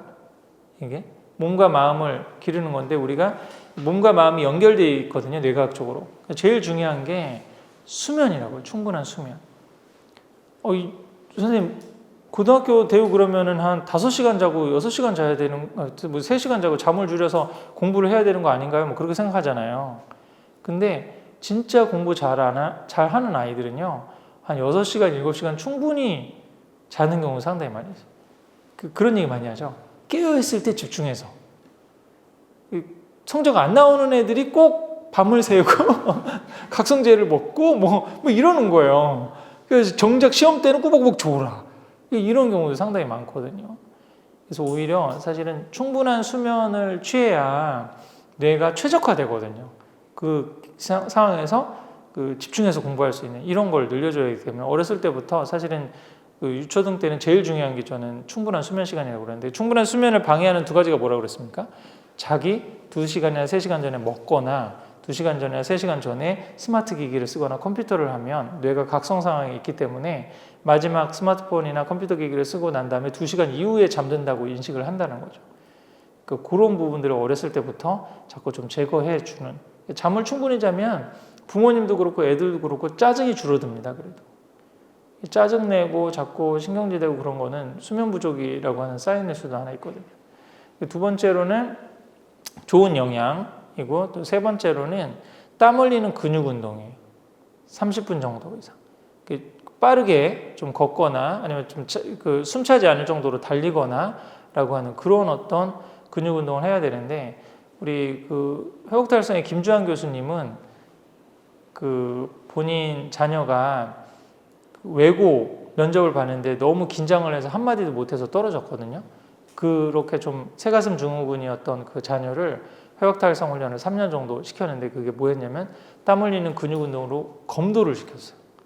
검도를 하라고 그러고 감사일기를 쓰게 하고 명상을 하게 하고 그래서 3년 뒤에 수능을 봤는데 수능 거의 만점을 받았습니다. 서울대에 들어갔어요. 여러분 믿습니까? 이런 사례를? 아니 그거야 이게 뭐 DNA가 좋고 그냥 김수환 교수님도 그렇고 사모님도 그렇고 다들 똑똑하니까 뭐 그런 거 아니야. 뭐 안 되는 이유를 대면 뭐 여러 이런 그러니까 안 돼요. 우리 집은 안 돼요. 뭐 그렇게 얘기하면 할 수는 없는데 이게 그런 가능성이 높다라고 하는 거죠, 사실. 땀 흘리는 근육 운동을 해야 이게 이거 뇌도 최적화되고 미국에서는 계속 그게 지금 강조가 되거든요. 그래서 운동하시는 뇌라고 우리 하버드대 의대 교수님이 쓴 책도 있거든요. 그러니까 아침 영교시 때 운동을 시킨 그룹과 자습을 시킨 그룹 가운데 뭐 한 학기 지나고 난 다음에 학업 성취도를 했을 때 운동시킨 그룹이 공부 시간은 짧아도 훨씬 집중력 있게 한다는 거예요. 근데 우리는 지금 체육이 없어져서 고3 교실에 체육이 없잖아요. 체력장을 그래 저는 제가 저보러 교육부 장관 시켜주면은 저는 딱 하나 입시제도에서 바꾸고 싶은 게 있어요. 체력장을 부활시키겠어요. 저는 학력고사 세대거든요, 여러분. 수능도 아니고 수능 이전에 학력고사 그때는 저는 체력장이 있었어요. 그 체육 시간 내내 1000m 달리기, 철봉 이거를 다들 그냥 체력장 점수 그거 와서 20점 만점을 맞고 들어가야 되니까 그거 1, 2점 떨어지면은 나중에 입시에서 결국은 당락이 1, 2점으로 되는 학교들도 있을 거 아니에요. 그거 하나 더 맞겠다고 전 고3이 체육을 열심히 했었거든. 근데 요즘은 체육이 자습 시간이 돼버렸어요.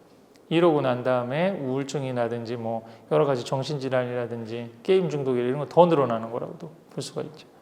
그다음에 마지막 네 번째가 명상이나 감사일기 쓰기 이런 게 될 수 있으면 굉장히 좋거든요. 이거 어렸을 때부터 좀 해보면 좋고 저는 우리 그 책에도 한 꼭지 있지만 저희 아이들이 어리기 때문에 어린이 명상을 하는데 사자수학 공부하기 전에 숨 들여 마시고 숨 내쉬고 숨 들여 마시고 숨 내쉬고 숨 들여 마시고 숨 내쉬고 좀 차분해졌어요? 이렇게 물어보는 그럼 대부분 차분해졌어요. 글 공부할까? 글 공부하자. 그렇게 하고 4살 아이는 집중력 게임이라고 그래서 몸을 움직이지 않고 가만히 몇 가지 있나를 쳐보게 하는 거예요. 그래서 우리 영상을 한번 제 블로그에 보면 4살하고 하는 거 있거든요. 처음에 했을 때는 5, 6을 넘지 못했거든요. 하나, 둘, 셋 하면 아빠 뭐 이러고 막 움직이고 막 이랬었거든요. 요즘은 100까지 합니다. 100까지. 이게 전전두엽을 편도체를 안정화시키고 전전두엽을 활성화시키는 거예요. 이런 연습들을 하면 좋은데 특히 우리 초등 고학년 정도 된다 그러면 좀 좋은 명상 대본을 갖고 저녁에 감사일기 쓰거나 5분 정도 호흡 명상 우리 유튜브에 채널도 여러 가지 있거든요. 김주환 교수님 뭐 그런 영상도 있고 그러니까 그런 거 다운받아가지고 한번 이거를 중고등 6년을 내가 한다? 그러면 저는 수능 시험장에서 본인의 실력보다 한 10% 이상은 저는 올릴 거라고 확신하거든요. 여기에 한번 투자를 해보시는 게 더 어떨까? 이게 이제 부모님들이 해줄 수 있는 부분이라고 하는 거죠. 그 다음에 이제 마지막으로 이제 디스크 검사를 지금 얘기를 하는 건데, 이제 MBTI보다 저는 이제 디스크를 많이 선호한다라고, 이따가 이제 구체적으로 우리 디스크 사례도 있고 그런데, 이게 크게, 4가지로 지금 디스크가 나누죠. DISC. D형이라고 하는 거는 말이나 행동이 빠르고 일중심적인 게 D거든요. 강호동 씨 스타일 같은 스타일이고, I형은 말이나 행동이 빠른데 사람 중심적인 약간 유재석 씨 스타일 같은 게 I형이라고 그러고요. 그다음에 말이나 행동이 좀 느린데 사람 중심적인 상담 선생님 같은 약간 그런 스타일이 S형이고, C형은 말이나 행동이 느린데 일 중심적인 사람이에요. 손석희 아나운서, 뭐 굉장히 공명정대, 뭐 판검사, 뭐 이런 분들이 약간 좀 차가운 법조인, 뭐 이런 분들 있죠. 이런 분들이 이제 C형이라고 할 수가 있어요. 근데 아이들한테도 이제 그런 성향들이 나타나는데, 저는 이게 진로 지도에서 이걸 굉장히 많이 이용을 했었거든요. 예를 들어서 경제학과를 갈까, 경영학과를 갈까, 화공과를 갈까, 화학과를 갈까, 이런 고민들이 있잖아요. 이런 데서 그러니까 D나 I 성향의 플러스 기질이 높은 학생들은 실용적인 걸 하는 게 좋습니다. 단기간에 성과가 안 나오는. 그러니까 점수가 비슷해서 경제나 경영을 가야 되는데 D나 I 성향이 있다? 그러면은 이 경영을 가는 게 더 좋은 거죠. 경제보다. 그런 단기간에 뭐 성과가 안 나오는 그런 것보다. 그 다음에 또 만약 의대를 갔는데도 여러 가지 기질이 다를 수가 있잖아요. I나 S 성향이 있으면 임상 의사 선생님을 하는 게 굉장히 좋아요. 근데 D나 C 성향이 높으면, D 성향이 높으면 차라리 그 전문의를까지 따는 것보다 그냥 의대만 나와서 프랙티셔너 갖고 경영을 한다든지 뭐 이렇게 운영을 한다든지 창업을 한다든지 이렇게 하시는 게 훨씬 더 나을 수가 있고, C 성향이 굉장히 높으면 역시 임상 의사 하면 굉장히 본인 자체가 우울해질 가능성이 상당히 많거든요. 그렇게 하는 것보다 연구직 아니면 교수 쪽으로 가신다든지 이렇게 하는 게 훨씬 나을 수가 있어요. 그래서 그런 식으로 한 건데, 제가 이건 한 학생 편입한 학생을 상담해 준 건데요. 우리 책에도 사례가 있는데, 그 C형하고 S형, 말이나 행동이 느리고, C형은 약간 일중심적이기도 하고 전반적인 에너지 기운이 낮으면 이걸 완벽주의 어떤 성향이라고 그러거든요. 근데 상담을 해보니까 이 학생이 자기는 수학을 좋아해서 수학 선생님을 하고 싶다고 그러는 거예요. 근데 진로 상담을 해줄 때 좀 바꿨으면 좋겠다고 얘기를 했죠. 이 선생님을 하려면 I나 S 성향이 있는 게 좋거든요. 근데 우리 초등학교 선생님들 가운데서도 사실은 공부를 잘해서 교대를 가고 그다음에 임용고시까지 봤는데 본인이 I나 S 성향이 낮잖아요. 그러면 애들하고 부딪히고 그러는 게 굉장히 스트레스 받는 선생님들 많아요. 그러니까 아침에 눈 뜨고 가서 이 I나 S 성향이 있는 선생님들은 아침에 눈 뜨고 학교 간다 그러면 와, 오늘 가서 애들하고 뭘 할까? 재밌게 이런 생각이 드는데 이 선생님은 오늘도 가서 애들하고 치지고 먹고 뭐 이런 생각이 드는 거예요. 그럼 이런 성향이 좀 강하시다 그러면 한 1년 정도 교육 현장에 계시다가 대학원을 가서 교수를 하시든지 아니면 교재를 쓰는 쪽으로 하시든지 아니 뭔가 이 진로를 좀 선회를 하셔야 돼요. 이게 교육 행정을 하시든지 이렇게 해야지 현업에서 아이들 막 부딪히고 보면 이제 피곤해요. 근데 본인이 이렇게 CS 성향인데 수학 선생님 하시겠다고 그래가지고 제가 그거는 아닌 것 같다. 좀 상담을 해줬는데 원래 CS 성향이 높은 학생들은 고집이 세가지고 말을 잘 안 듣거든요. 그래서 저는 상담을 안 받아들일 줄 알았는데 의외로 받아들이더라고요. 여기도 재밌는 게 나와요. 1에서 3월은 학원을 다니고 3개월은 혼자 공부하겠다고 그래. 약간 C 성향이 높은 학생들 외골형으로 좀 나타나는 그런 게 있어요. 다른 사람 말 안 들어.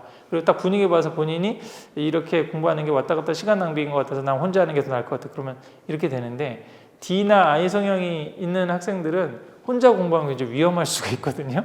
이게 오히려 그냥 사람들하고 좀 많이 하고 부딪혀 보면서 에너지를 얻어야지 본인이 자극을 받고 그런 스타일이 있을 수 있어요. 그러니까 그거에서도 뭘 알 수 있죠? 공부 성향을 파악할 수 있어요. 학습 성향이나 공부 성향도 파악할 수 있고 진로도 잘 파악할 수 있기 때문에 디스크 유형까지 잘 고려를 해서 아이의 어떤 진로라든지 아니면 학습 성향도 판단해 주면 좀 더 지혜로운 그런 일들을 해볼 수 있지 않을까 싶습니다. 자, 그렇게 해서 제가 좀 이런 4가지 우리 아이의 공부 역량을 파악할 수 있는 그런 것들을 얘기했는데 우리 그래서 책도 있고 블로그에 아까 말씀드렸던 그런 자세한 자료들이 있고 또 유튜브 제 채널도 있고 또 제가 뭐 여러 가지 출연한 유튜브 채널들 많이 있잖아요. 그런 데서 나왔던 내용도 이제 한번 보시면 되겠고 또 제 블로그에 보면은 더 이런 내용 바탕으로 해서 개별 상담을 받으실 수 있는 그런 것도 제가 지금 올려놨거든요. 그래서 전체적으로 하고 그랬는데 여전히 조금 애매하다 그러면 그런 요 안에 있는 또 개별 상담 할 수 있는 그런 방법도 한번 활용을 해보셔도 괜찮을 것 같습니다. 자, 그러면 어떻게 오늘 도움이 되셨나요? 네. 그래서 우리 아이의 공부 역량을 알아볼 수 있는 4가지 도구를 이용해서 제가 이 책을 쓴 목적은 뭐 다른 많은 책을 쓰는 이유기도 하지만 좀 행복한 교육이 됐으면 좋겠다. 우리나라가 국민소득이 3만 불 시대인데 여전히 교육을 이성적이고 합리적인 교육이 되기보다는 감정적이고 충동적이고 두려움에 기초한 교육을 하는 가정이 너무 많은 것 같아요. 그래서 좀 중심을 잡을 수 있는 그 가이드라인을 이 공부머리의 발견에 있는 4가지 검사를 통해서 아이에게 맞는 최적의 교육적인 어떤 로드맵도 찾고 또 부모님도 행복한 교육을 할 수 있는 그런 길들이 열리기를 바라봅니다. 제가 말씀드렸던 공부머리 테스트, 그 다음에 다중지능 검사, 디스크 검사, 또 회복탄력성 검사 요거를 갖고 지금 어디서 다운받아서 어떻게 해야 된다는 걸 알았잖아요. 그 결과를 이제 어떻게 해석하느냐가 지금 이제 문제인 거죠. 그래서 처음 한두 번은 저나 이런 좀 전문가들의 설명을 좀 들어야 될 그럴 필요도 있어요. 근데 한두 번 이제 원래 1년차 해보고 2년차 해보고 그러시면 점점 좀 익숙해지면 금방 이 변화가 어떻게 되는 건지 좀 눈에 들어오고 그러거든요.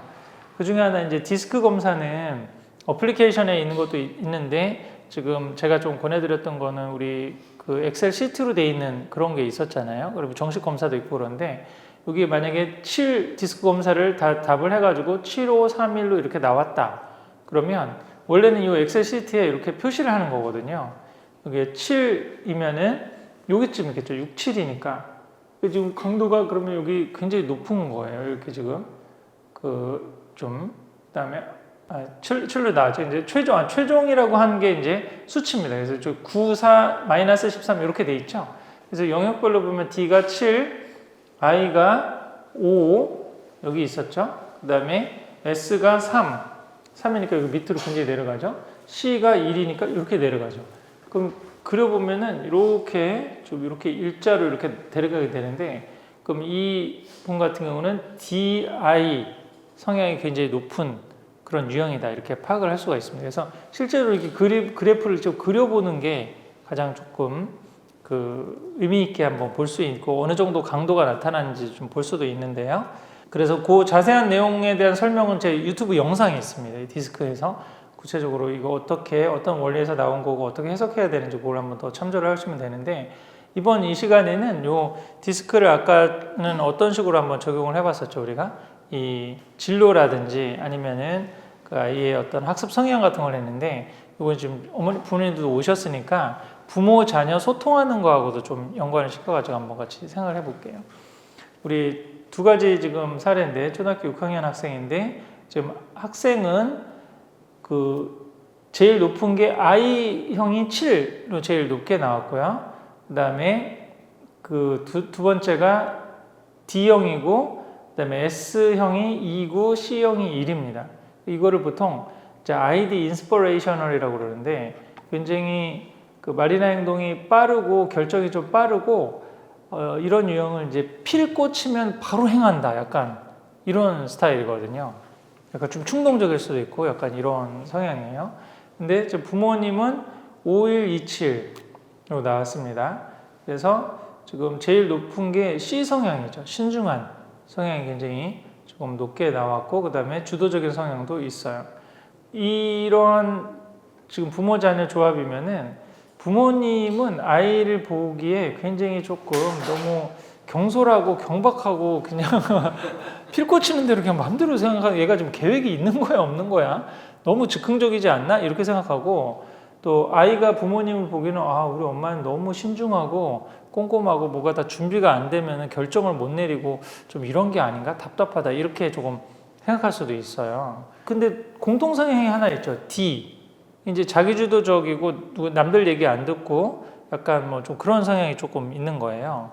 그런 부분은 서로 이제 맞을 수가 있는데 아 이게 아이가 가지고 있는 성향이 경박해 보이지만은 사실은 나름대로 에너지가 있어서 그러는 거구나라고 좀 이해를 할 필요가 있고 아이도 아 우리 엄마가 굉장히 좀 신중한 스타일이지만 결정할 때는 또 과단성 있게 D 성향이 있기 때문에 하는 그런 스타일이구나 이렇게 조금 서로를 이해를 할 필요가 있는 거죠. 이게 그렇다고 해서 이제 부모 자녀가 성향이 딱 같이 나온다고 그래서 화목하고 소통이 잘 되는 건 아니거든요. 가장 좋은 거는 이 사실은 공통된 게 하나 있고 조금 다른 게 있는 게 좀 오히려 더 잘 맞을 수도 있는데 너무 이게 상극으로 이제 D형의 상극이 S형이거든요. D는 자기주도적인 성향이잖아요. S는 신중 성향이에요. 그 D형이 S형 보기는 너무 답답해. 결정을 못 내리고 우유부단하다고 생각하거든요. 근데 S 성향은 D를 보기를 너무 무례하다고 생각해요. 자기 마음대로 하고 다른 사람 배려하지 않고 이런다고 생각하거든요. 또 I형하고 C형이 약간 상극이에요. 그래서 I형이 C형을 보기에는 굉장히 재미없게 인생을 산다라고 생각을 해요. 근데 신중 성향의 C형이 I형을 보면 저 사람은 생각이 없는 게 아닐까. 뭔가 이게 하루하루 사는 게 아닌가? 뭐 이런 어떤 그런 생각이 들기도 하거든요. 근데 부모 자녀 간에도 이게 사실은 그 유전이 아니란 말이에요. 내가 이런 성향이라고 애가 나타나는 게 아니기 때문에 그런 게 나타날 수 있습니다. 그리고 또 아이는 이제 ID 성향이니까 진로는 어떻게 아까 해보면 좋겠습니까? 실용적인 분야, 경영 경제를 해야 된다 그러면 경영을 하는 게 나은 거고 또 화공이나 뭐 화학이나 이렇게 연구 중심이나 아니면 공대 쪽으로 생각한다 그러면 공대 쪽이 더 나은 거고 이런 식으로 한번 진로를 생각해 볼 수 있습니다. 공부 방법은 ID형은 사실은 특히 지루하거나 재미없거나 D형은 이제 그런 얘기도 많이 하는데 딱 봐서 선생님이 못 가르친다라고 생각을 하거나 그러면 집중이 안 돼요. D 성향이 높은 학생들은. 그래서 학교나 아니면 학원이나 동영상 같은 거를 선택하고 그럴 때도 뭔가 실력이 있거나 재밌게 가르치거나 뭔가 이렇게 그런 부분에 확신을 주는 선생님을 해야지 선생님이 겉으로는 좀 잘 못 가르치는 것 같지만 성실하고 잘 챙겨주고 관리를 잘 해주니까 이 학원을 다녀라 이렇게 얘기하는 게 안 맞을 수도 있거든요. 배우는 데 있어서도 조용히 한 군데에서 이렇게 하는 게 좀 안 맞을 수도 있어요. 그러니까 오히려 이 ID 성향이 제일 공부하기 좋아하는 데가 어딜까요? 카페 같은 데서 공부하기를 좋아한단 말이에요. 주변에서 약간 좀 어수선하지만 좀 집중하고 또 사실은 이제 그 카페에서 공부가 잘 되는 이유가 뭘까를 여러 가지 그 연구한 그 심리적인 연구 결과들이 있거든요. 그 이전에는 이제 화이트 노이즈 같은 게 생겨가지고 그게 왜 백색 소음이 공부하는 데 도움이 된다는 의견도 있었는데 요즘에 최근 나온 심리학적인 결과를 보면 누가 나를 봐준다라고 하는 공부하네? 라고 하는 그런 게 열심히 더 하게 한다는 거예요. ID형이 근데 그런 게 굉장히 높단 말이에요. 다른 사람이 나 어떻게 생각하나 이런 거를 굉장히 좀 신경 쓰는 스타일이에요. S나 C형은 약간 별로 신경 안 쓰거든요. 남들이 뭐라고 생각하든지 나는 그냥 내 길로 이렇게 하는데 ID형은 그런 부분에 민감하기 때문에 그래서 ID형을 독서실이나 어두침침한 칸막이 독서실에다 갖다 놓으면 안 되는 거예요. 그럼 그 안에서 그냥 좀 딴 생각만 하거나 그냥 엎어서 자거나 이럴 가능성이 상당히 많거든요.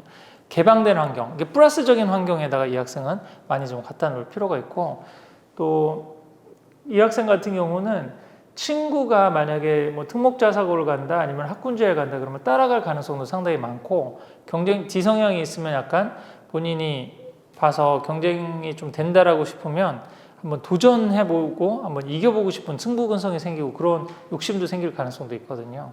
그러니까 적절하게 한번 본인보다 좀 한 20% 정도 난이도가 있는 근데 D형 같은 경우는 너무 난이도가 높아서 자기가 질 것 같은 게임은 아예 시작을 안 해요. D성향이 높은 학생들. 그런 것도 잘 봐야 돼요. 본인이 딱 해서 이길 것 같은 그런 상황이면 본인이 본격적으로 한번 도전해보고 그러거든요. 근데 너무 이거는 나한테 벅찬 거다라고 생각하면 아예 그냥 손 놔보고 손절이 빠르거든요. D형 같은 스타일은. 아니다 싶으면 바로바로 방향 전환하는 스타일이기 때문에 그런 부분들을 좀 생각해 볼 수 있습니다. 그 다음에 ID형이 있다라고 그러면 유학 같은 걸 진짜 생각해 볼 만한 해요. 서글서글하고 친구 잘생기고 도전적이고 뭐 이런 거니까 새로운 환경에서 새로운 친구들 만나서 도전하고 이런 건 괜찮은데 지금 SC형이 굉장히 높은 학생들은 유학을 가더라도 준비를 철저히 해야 됩니다. 언어적인 부분도 철저히 하고 가서 어떤 생각, 그러니까 미리 그래서 제가 책에도 한 꼭지 썼잖아요. S나 C성의 높은 학생들이 유학을 가려면 여행을 먼저 한번 가보라고. 가서 이렇게 하고 어떤 문제가 생길 수 있다는 것도 다 경험하게 하고 뭔가 B 플랜을 갖고 어떻게 해야 된다는 그런 매뉴얼을 갖고 가는 게 좋지 가면서 그냥 어차피 부딪혀 보면서 하는 거야. 이게 S나 C형이 높은 학생들한테 굉장한 스트레스가 됩니다. 오히려 D나 I는 그냥 부딪혀 보면서 할 수가 있는데 S나 C성이 높으면 그런 게 좀 안 되는 경향도 있어요. 이것도 아까 멘탈 플러스 성향을 잘 봐야지 특목자 사고 가는 것도 마찬가지거든요. 경쟁이 센 데를 S나 C 성향이 높은 학생들은 완벽하게 준비를 하고 가야 돼요. 선행을 하거나 아니면 거기 가서 내신이 안 나올 경우에는 정시로 돌린다든지 뭐 이런 B 플랜이 확실히 있는 다음에 가야지 가서 어떻게 네 길을 찾아봐라 이런 식으로 얘기하면은 이제 너무 스트레스를 많이 받을 가능성도 있습니다. 자, 그 다음에 우리 실제 이제 보내주신 다중지능 검사 하나 사례를 한번 좀 생각해 보겠는데요. 우선 지금 자연친화지능이 굉장히 높게 나왔습니다. 그 다음에 여기서 광점지능 이제 그런 거고요. 그 다음 높은 지능이 손재능이 굉장히 높게 나왔고, 그 다음에 언어능력이 높게 나왔고, 자기성찰지능이 높게 나왔고, 그 다음에 대인관계 능력도 좀 강점으로 나와 있습니다. 근데 여기서 이제 그럼 공부하는 쪽하고 관련이 있다고 제가 보는 게 뭐라고 그랬죠? 언어 능력, 수리 논리 능력, 공간 지각 능력, 자기 성찰 능력이거든요. 그래서 공부하는 면에서 본다라고 그러면 언어 능력 지금 상위권이고요. 수리 논리가 조금 이제 중위권 정도라고 볼 수 있고 공간 지각 능력이 조금 약합니다. 그리고 자기 성찰 지능이 조금 높은 좀 성향이에요. 그러니까 요것만 갖고 이제 사실은 진로 지도를 한다 그러면 아무래도 조금 문과 쪽 성향이 조금 더 있지 않을까라고 생각할 수도 있는데 지금 자연친화지능이 굉장히 조금 더 높게 나와요. 그렇죠? 그러면 이렇게 사실 문이과 경계선상에 있고 그러면 요즘 대세는 이과 쪽으로 가는 겁니다. 문과가 너무 취업이 좀 애매하기 때문에 그냥 너는 이과라고 생각해라. 그러면서 수학할 수 있는 그러면 이제 어떤 결과가 나오냐면은 대학의 레벨이 떨어질 가능성이 상당히 많이 있습니다. 본인이 막 문과 쪽으로 해가지고 지원을 하면은 탑 10 정도 갈 수 있는 학생인데 이과 쪽으로 돌리면 탑 30위권으로 갈 수 있거든요. 옛날 같으면은 뭐 대학의 어떤 간판이 중요하니까 그래도 문과 쪽으로 가서 탑 10 대학을 가는 게 좋지 않느냐 이렇게 얘기를 했는데 저는 요즘 진로 지도하는 측면에서는 이과 쪽으로 해서 탑 30위권 학교로 가는 것도 괜찮다. 왜 그러냐면 그래야 사회생활과 조직생활을 경험해 볼 수가 있습니다. 요즘 다 문과도 경력직 중심으로 해서 신규 채용이 거의 없잖아요. 경영경제를 나와도 아까 저 금융에서 좀 명퇴 나이가 40대에서 30대로 좀 내려오고 있다고 그랬잖아요. 아예 이제 점점 인공지능 시대가 되면 아예 조직 생활이라든지 사회 큰 거를 경험해보지 못할 가능성이 상당히 많아요. 근데 문과 공부는 언제든지 할 수 있습니다. 그죠? 근데 이과 쪽에서 뭐 컴퓨터공학이라든지 재료공학이라든지 화공이라든지 이거는요, 대학 학부 때 아니면 못하는 거거든요. 그래서 우선은 본인이 공부 역량에 대해서 따라가 준다고 그러면 그거 전공해가지고 그다음에 대기업 생활 좀 경험을 해보고 난 다음에 그 다음에 나는 근데 도저히 안 맞아가지고 철학을 공부하고 싶고 인문학을 공부하고 싶고 그 다음에 나와서 뭐 경영 경제 같은 거에서 주식이나 부동산 이런 실저기를 하고 싶다. 문과 쪽은요, 소위 말해서 대학을 안 나와 학부를 나오지 않고도 배울 수 있는 길이 무궁무진합니다. 유튜브를 통해서 배울 수 있죠. 강의를 들을 수 있죠. 대학원을 갈 수 있죠. 유학을 갈 수 있죠. 굉장히 많잖아요. 근데 이과 쪽 전공은 고등학교 졸업하고 학부 때 그때 4년이나 아니면 대학원까지 해서 6년 아니면 배울 수 있는 기회가 일반 그런 교양 과목에서 들을 수가 없는 거예요. 그런 거는. 그런 차원에서도 이제 이 문이과 전공, 찐 문과다. 그러면 이제 할 수 없어. 찐 문과면 수학이나 뭐 과학 이런 거 싫은데 어떻게 해요? 이걸 그 공부를 해도 점수가 안 나오니까 안 되는 거니까 찐 문과 스타일은 아까 지금 얘기했었죠. 그 영어나 국어나 언어적인 거 이런 거 더 강조를 하고 또 빨리 문과는 하여간 빨리 사회에 나와야 돼. 빨리 사회에 나와가지고 이것도 해보고 저것도 해보면서 자기 부딪혀가면서 아 이게 내가 잘할 수 있는 분야구나 이렇게 지금 알아가는 게 바람직하다고 그러죠. 근데 그렇지 않고 이과 쪽에는 성향이 조금이라도 있다라고 그러면 수학이 안 들어가는 이과를 하면 되는 거죠. 생물이라든지 아니면 화학이라든지 뭐 그런 쪽으로 해가지고 공부를 해보는 쪽도. 그래서 최소한 그리고 나중에 입시적으로 봐도요. 이과에서 문과로 교차 지원할 수가 있습니다. 문과에서 이과도 이론적으로는 교차 지원할 수 있거든요. 근데 지금 최근에도 문이과 수학 통합하고 난 다음에 인서울 탑 30위권 공대 간 학생이 그 수능 점수를 해서 정시를 해가지고요. 그 문과 쪽으로 넣었을 때 탑 4, 5, 3 대학의 인문대도 갔습니다. 점수상으로. 그렇게 지금 수학 격차가, 문이과 수학 격차가 굉장히 많이 벌어져 있는 상황이거든요. 근데 그렇게 되는 상황에서라도 저는 만약에 제 아들이라 그러면 너는 탑 30위권대 그 취업 제일 잘 되는 그 공대를 가라고 그러겠어요. 그리고 이 부분은 이제 공간지각 능력이 조금 약하다는 게 조금 마음에 걸리는 부분이거든요. 나중에 이제 공부를 하는 데 있어서 이 아까 수학 같은 게 그럼 이제 아까 전략적으로 어떤 선택을 해야 될까요? 이게 그러면 수능으로 1, 2등급 받기는 좀 어려울 수도 있겠다. 근데 이게 선생님 정말 이게 근데 뭐 초등학생인데 결정적으로 막 그렇게 나타내는 걸까요? 점점 개발되고 그럴 수도 있지 않을까요? 그런 생각이 들잖아요.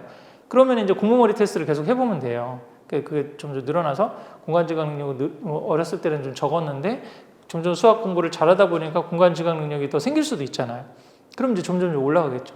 근데 이 검사도 그 뭐 정밀하게 얘가 가지고 있는 공간지각 능력을 뭐 뇌파를 찍어서 뭐 그렇게 하는 게 아니라 설문을 답변을 하는 거잖아요. 그러니까 일종의 선호도거든요.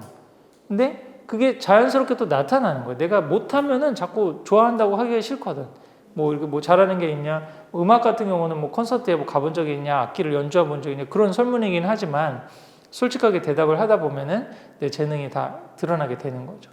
그래서 그런 부분들을 좀 염두를 해볼 필요가 있다는 겁니다.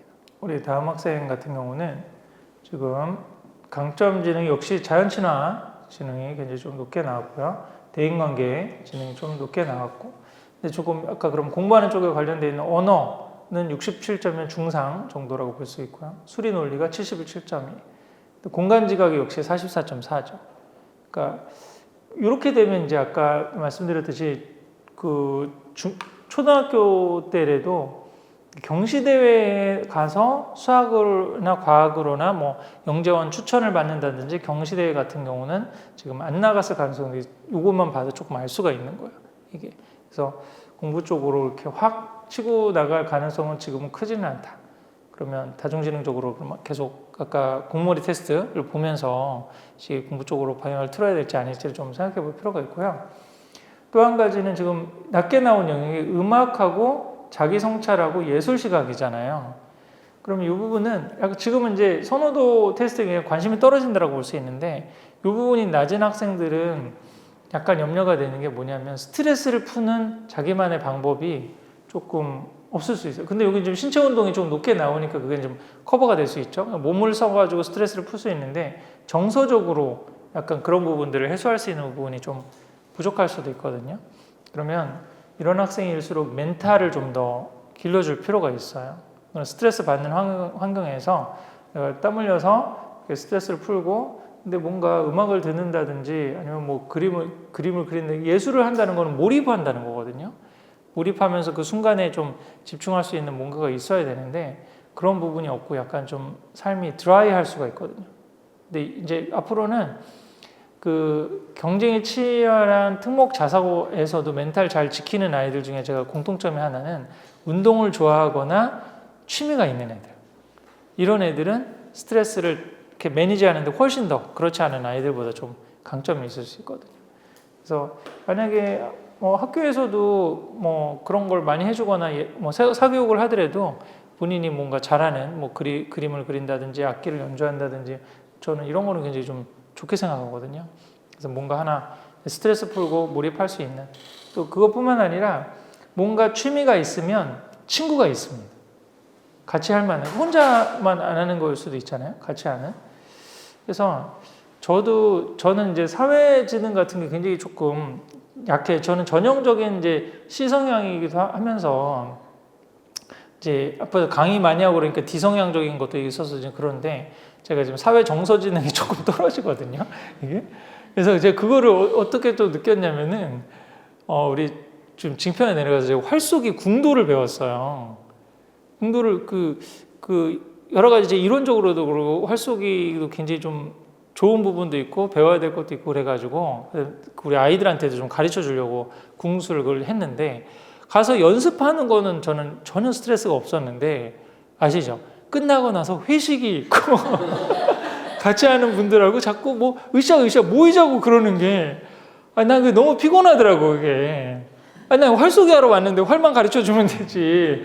왜 끝나고 뭐 이렇게 뭐 좀 하고 뭐 이렇게 경조사도 챙기고 이게 많어 이게. 아휴 나는 그냥 안 되겠다. 그래가지고 그냥 기초만 배우고 해가지고 여기까지 하고 이제 그때 애가 뭐 아프고 그래가지고 그 핑계 대고 나왔거든요. 그러니까 요런 거거든요 사실은. 그리고 유학을 가거나 그래도 자기가 취미가 있거나 운동을 잘하면 쉽게 사람들 사귈 수가 있습니다.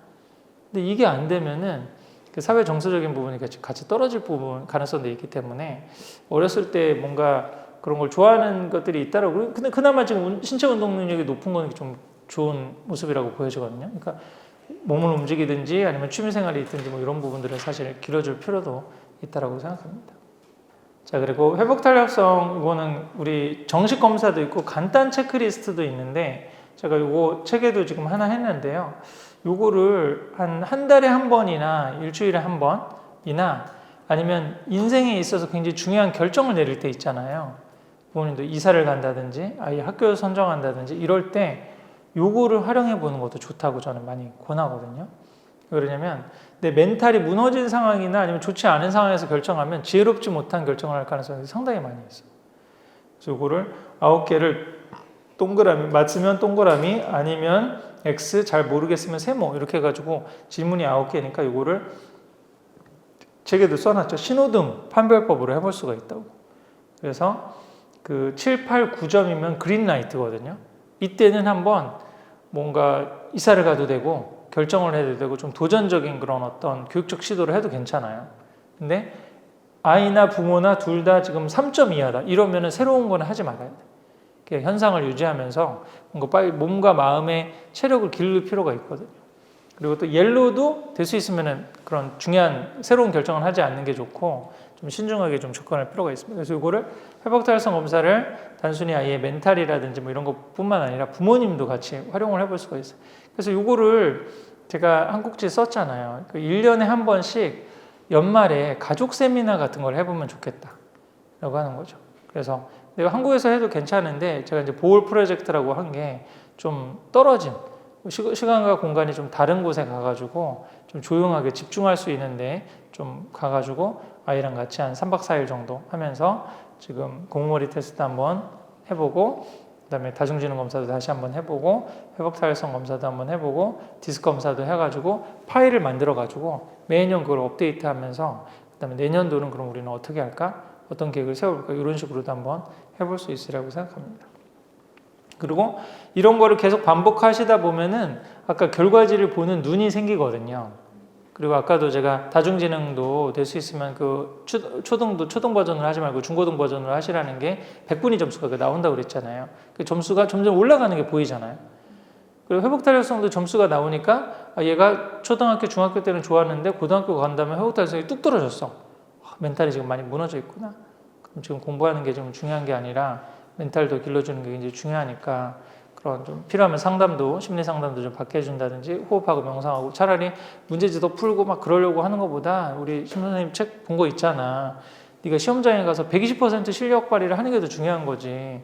지금 기출문제 몇 개 더 푼다고 이게 사실 중요한 게 아니니까 좀 너무 조바심 내지 말고 30분씩 좀 운동하고 주말에 좀 등산하고 이런 데 좀 투자를 해서 네가 정신력을 120%로 올리는 데 좀 초점을 두라고. 미리부터 이제 초등학교 때부터 그게 되면 중고등학교 그 민감한 시기에 그런 얘기를 할 수가 있겠죠. 근데 이게 전혀 돼 있지 않다가 그냥 갑자기 중고등학교 때 얘기하고 그러면 아이랑 소통도 안 되거든요. 아이는 굉장히 민감해져 있는데 저 부모님이 너무 이상적인 얘기만 한다고 그렇게 생각할 수 있으니까. 그러니까 될 수 있으면 이 공부머리에 발견해 있는 테스트는 어리면 어릴수록 사실 좋습니다. 그리고 그거를 어렸을 때부터 하나하나 계속 해나가면서 아이랑 같이 소통해 나가고 같이 진로나 로드맵을 좀 찾아가시는 게 좀 좋지 않을까 싶습니다. 그것도 그렇게도 한번 해볼 수 있고 또 회복 탄력성 검사는 한번 해보고 난 다음에 좀 낮게 점수가 나온 부분이 어떤 건지 하나하나 조금 이번에 결과 기록지 하는 데는 그런 것도 하나 적어놨거든요. 낮게 점수가 나온 거를 한번 써보게 하는 거예요. 그래서 지금 회복 탄력성 우리 검사한 것 중에 지금 한번 낮게 당장 해야 될 일이 있으면 나는 어떤 유혹이나 방해도 잘 이겨내고 할 일을 한다. 근데 전혀 그렇지 않다. 이게 자기조절 능력에서 조금 점수가 이렇게 낮게 나오는 거잖아요. 그러면 지금 최근에 꼭 해야 되는데 어떤 유혹이나 방해가 있어서 못했던 게 뭐가 있어? 이런 주제로 한번 얘기를 해볼 수가 있겠죠. 우리 가족 세미나 같은 거 하면서. 그럼 그런 거를 기르기 위해서는 어떻게 해야 될까? 게임을 시간을 정했는데 잘 못하고 그러면은 게임기를 몇 시간 하든 시간을 딱 정해서 하든지 아니면 제가 스스로 결정이 안 되니까 9시 이후면은 이렇게 와이파이를 꺼주세요. 그렇게 얘기를 하든지 아니면은 게임 같은 거 하고 그럴 때는 거실에 와가지고 엄마 아빠 다 보는 데서 시간 딱 알람 정해놓고 그렇게 강제적인 방법을 한번 해서 연습을 했는데 뭔가 대책을 세울 수가 있잖아요. 요것도 그냥 단순히 점수가 이렇게 나왔네? 이렇게 지나기보다는 좀 계속 반복되는 부분들, 낮은 점수가 나오는 부분들이 뭔지를 한번 체크를 해보면서 아이하고 또 이야기를 나눠보는 것도 좋을 것 같습니다. 누군가 나에게 화를 낼 경우 나는 우선 그 사람의 의견을 잘 듣는다. 근데 그게 안 된다는 거죠. 이 감정 조절이 조금 그러면 잘 안 되는 성향이 있으니까 왜 그럴까? 그럼 그걸 고치기 위해서는 어떻게 해야 될까? 이렇게 보고 또 13번 문항에서 지금 썼는데 문제가 생기면 여러 가지 가능한 해결 방안에 대해서 먼저 생각한 다음에 해결하려고 노력한다. 이 부분에서 이제 문제 파악 능력, 문제 해결 능력 이 부분보다 역시 감정적인 부분이 많이 좀 앞서서 이렇게 된다는 거잖아요. 그러면 그런 문제에 직면했을 때 차분히 가라앉히고 할 수 있는 방법 뭐가 있을 수 있을까? 그걸 그냥 객관적으로 한번 써보고 그 다음에 바로 결정하지 말고 한 2, 3일 묵혀놨다가 다음에 결정하는 이런 습관을 한번 해보는 게 좋지 않을까? 이렇게 좀 가족 세미나 할 때 그거를 1년 동안 한번 실천해보고 내년도 회복달성 점수는 어떻게 나오는지 한번 보자. 이렇게 하면은 매년 관찰을 하고 아이가 어느 정도 성장하는지를 또 볼 수 있지 않을까 싶습니다. 나는 재치 있는 농담을 잘한다. 그런 거다. 나는 얼굴이나 표현 어떤 감정이 알 수 있다. 이게 지금 2점 정도 좀 낮게 나왔잖아요. 그러니까 이 부분에서도 지금 소통 능력, 대인 소통 능력에 있어서 조금 약간 약점이 좀 있다는 거죠. 그러면 다른 사람 감정을 읽거나 아니면 어떤 표정을 하거나 눈치를 어떻게 봐야 되는지 이 부분을 기를 수 있려면 어떻게 해야 될까? 주의 깊게 좀 관찰하고 저 사람이 말하려고 하는 의도가 뭔지를 생각해보고 이런 연습을 한번 조금씩 해보면 좋지 않을까? 그거를 제 탈무드식 그 토론 훈련에도 있거든요. 그 독서 훈련에도 그렇게 이 책의 저자가 의도하는 건 뭐다? 그렇게 생각할 수 있는 근거는 뭐다? 그래서 나는 어떻게 해야 될까? 이런 식으로 3단 어떤 사고방식으로 한번 해보라고 그러거든요. 그거를 일상생활이나 대화 같은 데서도 적용해 볼 수 있죠. 저 사람이 저렇게 말하는 의도는 뭘까? 그렇게 볼 수 있는 근거는 뭐지? 그래서 나는 어떻게 해결해야 되지?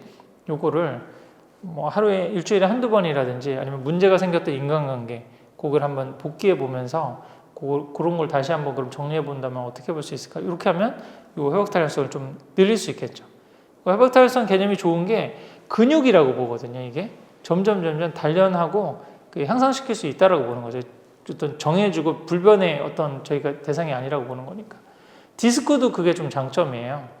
디스코도 그냥 딱 정해주고 평생 그렇게 가는 성향이 아니라 주변의 환경이라든지 자기의 대응에 따라서 조금씩 바뀔 수 있다고 보는 개념입니다. 이렇게 한번 이것도 활용을 해보시면 좋을 것 같습니다. 그 네 가지 검사 도구들을 처음에는 조금 익숙하지 않아서 이게 어떻게 그리고 궁금하거나 해결되지 않는 부분은 저한테 질문을 주시거나 메일을 보내시거나 그렇게 이런 점수가 나오고 그랬는데 이 부분은 어떻게 해석을 해야 되냐 그런 걸 이제 물어보시고 그러면 또 리뷰를 해드리고 나중에 이제 그런 것들 모아가지고 유튜브로 좀 한번 같이 공통된 거는 찍어가지고 방송도 올리고 그럴 테니까 그렇게 활용을 해보시면 좋겠습니다. 중요한 거는 지금 이제 한번 해보셨으니까 약간 감이 있잖아요. 근데 해보기 전에는 약간 두려움이 있지 않나요? 그 다음에 얘가 이거를 할까? 잘 따라서 할까? 그런 생각이 드는데 한 번씩 해보기 시작하면 익숙해지면은 좀 매년 또 해볼 수 있는 그런 게 생기고 요걸 계기로 해서 아이랑 대화할 수 있는 계기를 만들어 보는 거죠. 그냥 무작정 해, 열심히 해, 그냥 부지런히 해, 이런 식으로 얘기를 하는 것보다 어떤 분명한 어떤 자신의 어떤 역량이나 이런 것들을 가늠을 객관적으로 평가를 해본 다음에 그거를 소재로 해서 얘기를 해보고 또 아이랑 소통하면서 개선책들을 찾아가는 그런 것들의 가이드라인이 될 수 있으니까 그런 방향으로 한번 활용해 보시면 좋겠습니다.